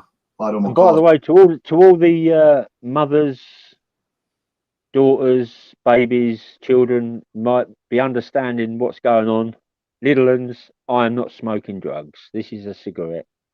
I know, cigarette, mate. I know that. I wouldn't speak to no other. If you Ziggy Marley sitting the other end of the phone, I'd say, I've got to go now. Well, go on. I'm Well, sure you wouldn't say no to Ziggy Marley being on air, though, no, even if he was space caked up. they do we would up the crowd, wouldn't it, later date? But no, we will up the crowd. Once we get on more social media, more platform, people listening in, they're thinking these people are talking about everyone's everyday life trouble. I mean, Green 78 has been very observant and preserved, listening to the whole conversation. So I appreciate him being in. But when we open up to you, Facebook, that's a wider community of, you know, listeners. They can comment exactly like it is. Why we like it. I mean, when you say you had a lot of your things, and you see my old jaw wiggling around, my jaw was busted, mate. Yeah, yeah. It was shattered, come off and you know, beaten beyond recognition in Luton by, I mustn't say where they're from in the world. Yeah. You know, it's just like my friend came out of a club. Yeah. And he was half Indian, half Jamaican, half Indian. And I'm white guy in, you know, where I was born in England. But we turned up to get a kebab, and the car pulled in the front, car pulled at the side of me, car pulled at the back. Obviously, these guys gave me a kicking. You know, why they're pulling up. I gets out the car, they picked on me, not the guy who called. Well, when we come out of the club, he didn't tell me this till after I got busted up. Basically, he said I said, what happened? I called one of them a PAKI. Yeah, you should do it. Funny thing is, though, after that, though, he did get me a lot of goodies to make up for it. Yeah. And yeah, you know, it was a racist attack. Without doubt. Well, without doubt, it was a racist attack. I had nothing to do with it. Yet these guys that, you know, preach to the perverted would probably say, well, these guys, they pray every day and all this, yet they know nothing. Yeah. It's like, you know, if only they could decipher out what exactly happened, they wouldn't have done that to just a bloke that came out of his car because I'm tall. You know? Yeah, I rang the police up and said, because they basically fucking, what's the word for it? My French. They was there. It's like, you know, just this thing happened. It's like, had to get me to the hospital. I was almost dying, mate. Yeah. My head twice as big as a football. Yeah. And I swear on my granddaughter's life that I played no part in any racist call. I had no racist taunt at the end of it to them. Yet he called them that just because he's with me thinking I'm a big dude. Yet I've gone into the kebab shop because I'm hungry, and that happened. So they've seen this guy get in my car, yet I'm the guy that got beaten up by. It's crazy, you know. Yeah, I could become the Tommy Robinson there. You know what I mean? I could become. You know, the funny thing is, I was walking around like digressing. I was walking through Asda today. How bad is this? Yeah? How bad is this? I was walking through. Man, you live alive. How bad is this? How bad is this? I was walking through. Yeah. How bad is this? How bad is this? I was walking through. I can't hear it, mate. Hold on, let's get out. Wow. You know, I've got like brain damage and tinnitus, so that really hurt. Can you see him? Wow. Sure, mate. Sure. Hey, I've got to get off, mate. It's getting late. What you playing it back? Yeah, it's me and you on YouTube now. It's live now. All right. I've got to go. We'll pay for this. What's the name in there? Cup. No, I've got tomorrow next. Oh wow, that really blew my ears out. You just amped the volume right up. Yeah, I better go, mate. I've got to get back to get back to sleep now, mate. It's late. It's 11, isn't it? Yeah. Is that time already? Yeah, 11 p.m. buddy. I'm back cup tea and head off to bed. Thank you, Green 78, for listening. Just give one more quick shout out, for the homeless people in the struggle that need that extra support. Maybe like these mental health homes that can support these guys. Not the homeless ones, but I mean, people that go into homeless shelters, but the ones that are struggling on alcoholism and narcotics, they need help, rehabilitation. They need a bit more support. These metropolitan lunatic asylum, mental health hospitals can help See, them. I think we can do that. We can do that, but the thing is, whether people want to contribute to whatever cause, long as it's going into something that's going to benefit people. I think, like governments, charities that have just been abused.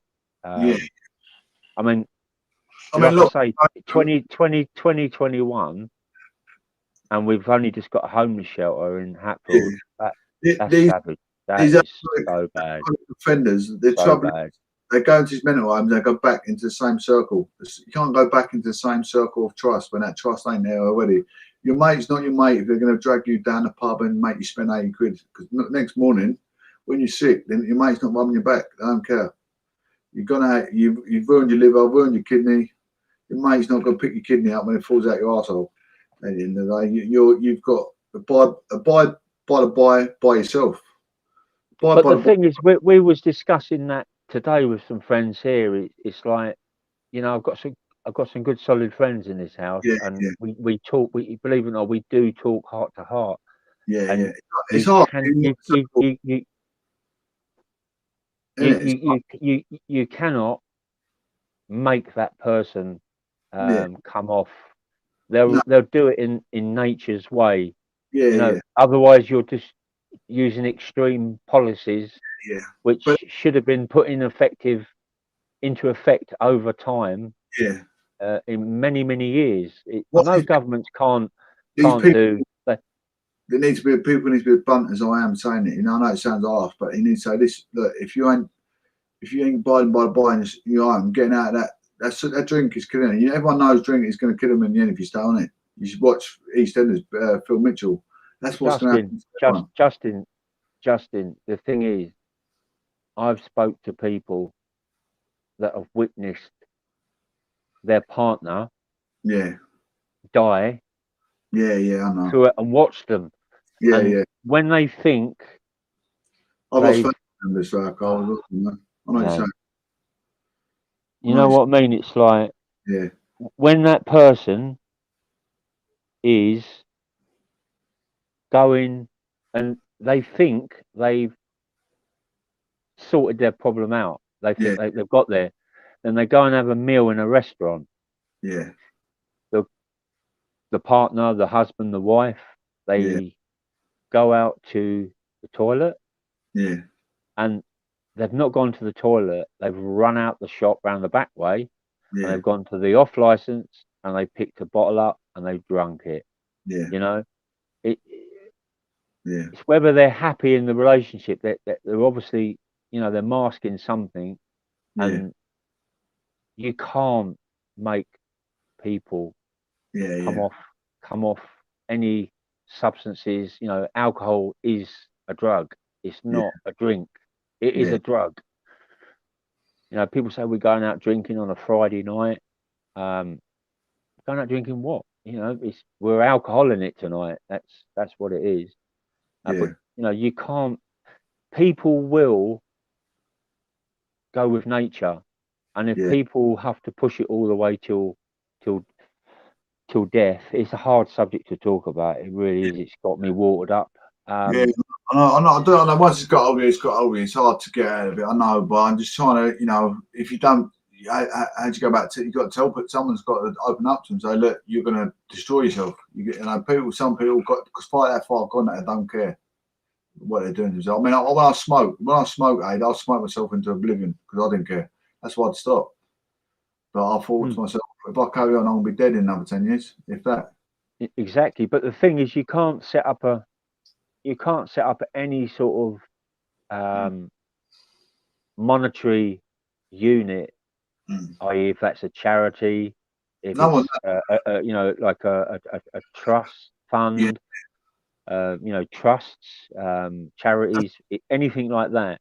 That's what I'm saying.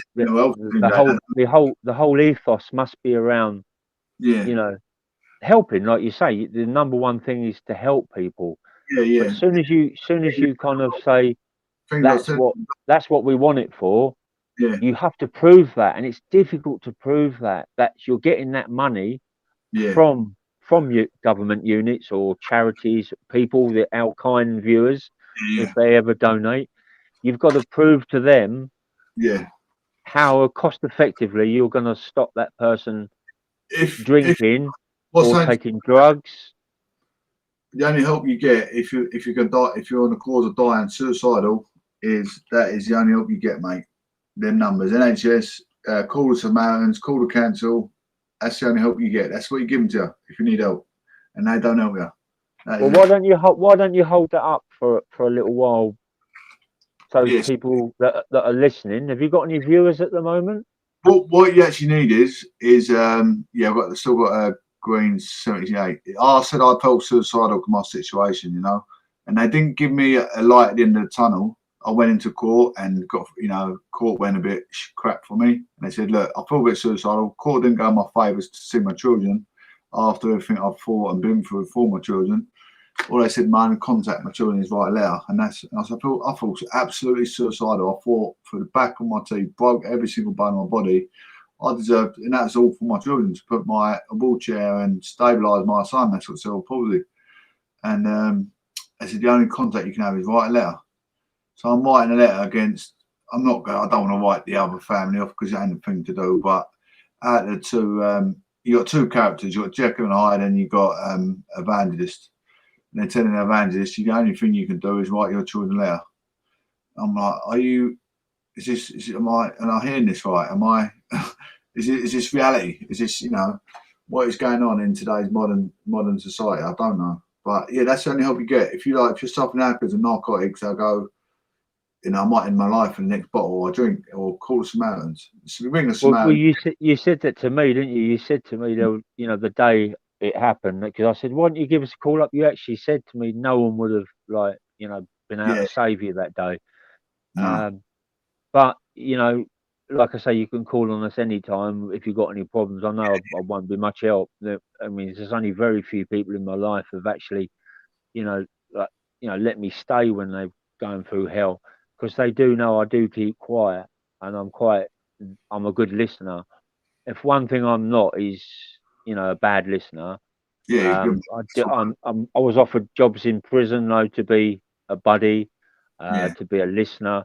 I didn't take it because it was on one of the things. It was a wing of paedophiles, and that's not me. I mean, I know I shouldn't, but you can't put harm on children because they are innocent. You've got a lot of skills, Aid. I mean, the psychological power of the Green 78 said, me and you work, rub off well together. So I know, when you might have pushed me enough to the limit and where we could end up thinking, same with you, I might rub you up. Well, I know when to stop as well, I could be, if I say too much, Aid might get snapped in a minute. But we work well. No, it's just like, we work well together. Some it's good that they've said that. The thing is, it's if you work as a unit, you've got to really know how each other ticks, and I think we've got there. We haven't known each other that long. But, I'm the same. I can always know when to give someone space, and I don't push it if I know to say my judge, you need to be on your own. But if someone says to me I need to be on my own, it's the same as giving it. It's it's nice because it's the way it works. All human beings need space, and some people can't handle having people around, where others can handle it quite easy. The power of our friendship is where we live. I'm in the oldest recorded town in England, and Hatfield's got a lot of historic stuff around it as well, like first monarch of England, Elizabeth I. You know what I mean? So it's got a lot of history there. World War II bunkers all there. Well, it's a lot of stuff. World War II happened here as well. World War II bunkers up the Naze. That's good. Well, see, the thing is, you're quite tied between two units, aren't you? You sort of like you moved away from where you're close to your family, and then you moved here, then you moved back to be there. So you are torn between, sort of two units. But the thing is, though, it is expensive to get sort of buses and taxis. So I can understand you being close to your family. Yeah. But yeah, Hatfield is good, and it'd be nice to see come over and see some of your historic, Yeah, I want to sort get of back up. areas and that. Once I get in the car, mate, I'll be back up there. I want to see everyone at church as well. They've done a lot for me, the community itself. I miss, I've got a lot of friends. Quite a lot of friends. I felt obviously because I had the kicking in Clacton. It's that obviously part of my family there. I've got nothing to be in Clacton apart from my family. I've got brother, sister, I've got mum and that there and stuff. I just got in Clacton itself. There's nothing there for me anymore. Myself died in Clacton, if you know what I mean. So I've got nothing there. It used. Sorry, Bob. Hatfield's what? Hatfield was like a new start of life. I could walk about. I could, I wasn't afraid of talking to strangers. Well, here, I'm looking over my shoulders, I'm looking over my shoulders. I got a kick in here when I was 18. It's still in my head. Trauma's still in my head. It's never going to go away, You're not going to get rid of that. They say talking helps, but I think talking helps with things like this more than sort of letting go. But I mean, with me personally, when I had counselling, it was only towards the end. I won't mention no counsellors' names because I've had quite a bit of counselling with different people. Yeah. When I had some, which I call probably not major counselling, it was just touching the tip of the iceberg counselling. Do you know what I mean? Just a cherry on the cake type. Do you know what I mean by that? Yeah. It wasn't getting into the bones of it all. Yeah. At the end of my therapy, they told me that this was on the last day we had, the session we had with that person. Yeah. They told me that they were going through, extreme pain with cancer. Yeah. And going into regression, the cancer itself, and in and out, and that alone made me melt. Yeah. In fact, melt more than any of the actual stuff that I had to give. Yeah. I'm not saying that people that have had cancer are the compassion is the biggest victims of humanity. Yeah. Because there are other diseases that are quite easy on the par with cancer. Yeah. But those that have had cancer are missing out due to this COVID. That's what makes me think, this whole thing of going back into out of lockdown. It's not long, 2 years. Yeah. Compassion is what Father's all. Compassion is what Father's all. Green 78 was just saying, did the cows get their jump? You get caught? No, they didn't get caught, mate.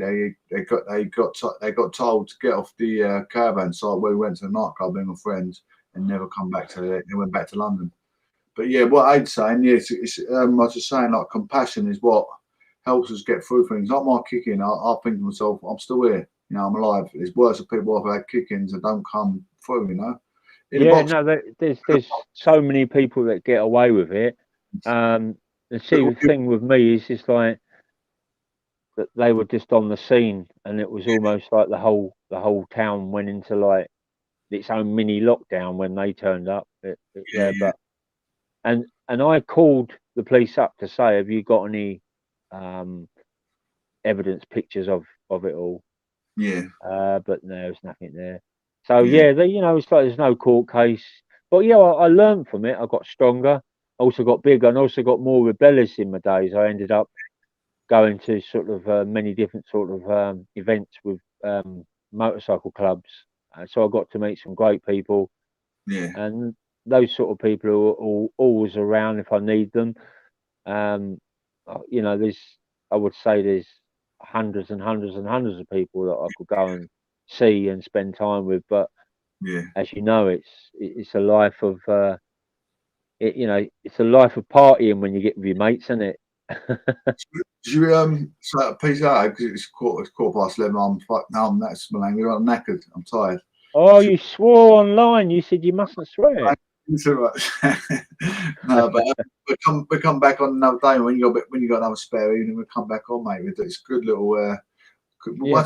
Once we crack this open to more media, it'll be better because we have a lot more engaging. Green's been lovely engaging with us today. If we can open up again, we get more, from all different social media. It'd be amazing. It's, because our problems shared is a problem half for everyone, not just ourselves. Everyone else going through life, you know. Thing is, though, I mean, the good thing about this system you got here, just last thing before we go. The good thing about this system, that's why I kept on moaning about. You know, it doesn't matter going live if you've got no people. It's just people can listen to it after, and then make their own mind up. But if you have got a big following, I think you can. I think you know, if you have to, I think it was you that told me. Can you not buy followers? You know, if you, I mean, if you want an audience, you've got to buy this sort of stuff, haven't you? Surely. BBC, they've got a lot.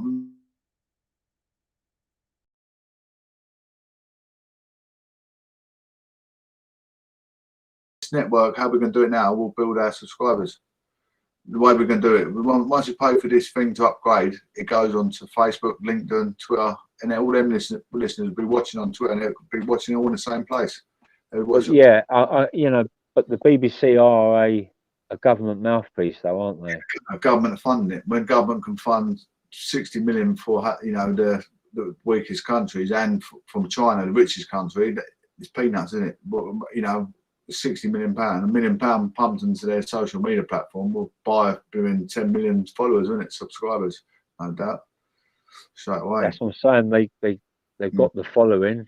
It's just you know, just getting it there and getting it out there, and you know, get more popular. You know, get a little bit more, you know, sort of questions and answer topics to help.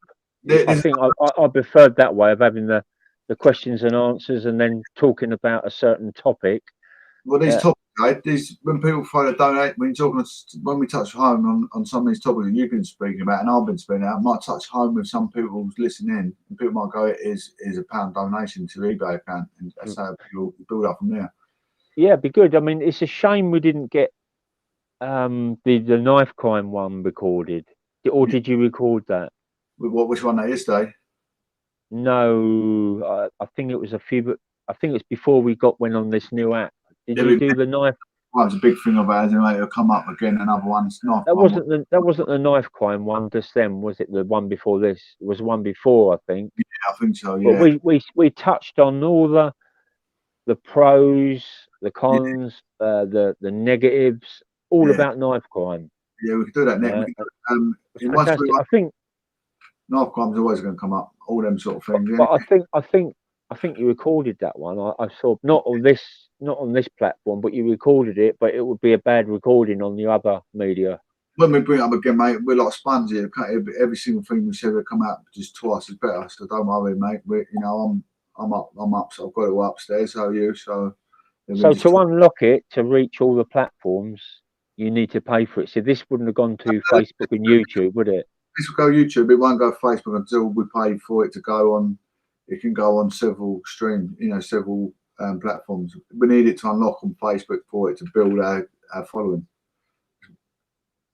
Because once this will go straight into my YouTube. But once it goes live on Facebook, it'll be live on Facebook exactly as how it's live on YouTube now. And Castbox as well. You can choose the platforms you're going on. Well, I can put while I'm on live, I can put my Castbox on. I've done it. I can put my Castbox on now on my phone if I want to. But I'll do that next time. I can do that next time anyway. I'll make sure I do that next time. That'd be amazing. I mean, if you can choose your platforms where it's delivered to, that was just amazing. If you can do that, then it's well worth the money. Yeah, I mean, I could do Castbox on this phone, and I could put my Podbean on this one, so I can have it on Podbean, Castbox. Plus, it'll be on Facebook and YouTube straight from my desktop. So we're laughing, you know. We get all social media. People will follow us from all over. Awesome. You know, these little chats. Some people at work, they don't want to listen to music. They want to listen to what's going on around the world. You know, it's places like, especially that guy's from North London. If you're talking about Hertfordshire, it's close home to him. All that sort of social area, sociological area. All different sociological challenges that you may face might opt into his day-to-day routine or where he's going to travel to next. Absolutely. I mean, you can choose like things like, you know, various things that have happened in the world.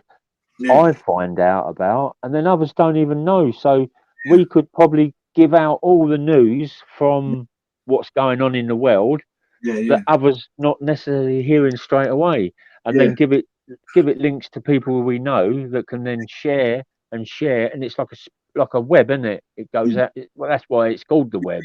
Oh, so Yeah.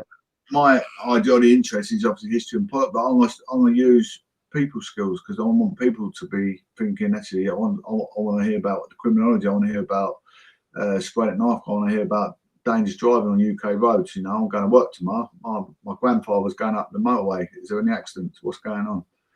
Well, there's good for that, but you could have like a half-hour recess for giving your news, like just you doing it, and then you could have your guests coming on, like me, whoever that's is Yeah, able to I'll do one in the morning anyway. That we can chat freely. I'll do one in the morning for that. We can always do our thing when we come on, even like this, for a couple of hours, just chatting about, Absolutely, I don't mind. But the thing is, you're never, with what we say and we mustn't do. I'll never change, Justin. I will still be the person that is not really a nationalist, not really a patriot. I'm just me. I'm not anything. I'm nobody's. I'm nobody's. I'm nobody's party. I'm my own party. Freedom to party. Let's have a bit of cake and lemonade and party. You're like me and Mr. Green say a realist. Me and Mr. Green think you're a realist. That's why I like you on the show. Otherwise, you won't make a show. You can't have a conservative and then a conservative or SNP or a Labour. You got to have a realist on the realist, show. Yeah. Thank you. That's a great way of looking at it. We don't need Parliament. We don't need warmongers. We just need ourselves. I like that. It's good. That's a good nut. That's a good one. I thought I had a firework going off then. Yeah, the good slow. Who's celebrating tonight? All we need is all our fucking selves. That's a good. I like that, mate. That's good. It's such a good thing of like when you do podcasts. It's like always end on a happy note. It's always good to like a crescendo. We did start off there. Yeah. Let's go. So can we see it on the screen? So we started off there, and we went up. And we went up, and it was like a massive crescendo, and you falling around laughing at me, and then down we come, drop it down, and then here we are, just about to go off. And can you get anonymous viewers? So there might be a lot of people that are on here like watching, but you don't even know they're on there. They're invisible. They're in private mode. You can have people on Facebook not with their real name. We don't need to know if they're just lurking. It doesn't matter if they're trolling. It doesn't matter. If they're listening, they're listening. They're observing. They're staying observed. I thought you could go blind, or doesn't it not allow anybody in other than someone with a? I mean, my Facebook ain't my real name. It's Proclamation Johnson, like it says on there. My Facebook ain't my real name. But some people. You got to be the. You've got to understand that the powers that be can look into anything without even, having they just look into it. They just seize your IP address. We could have Putin. They're in there. They're looking at you, and then they've gone off. Yeah, we might have Putin.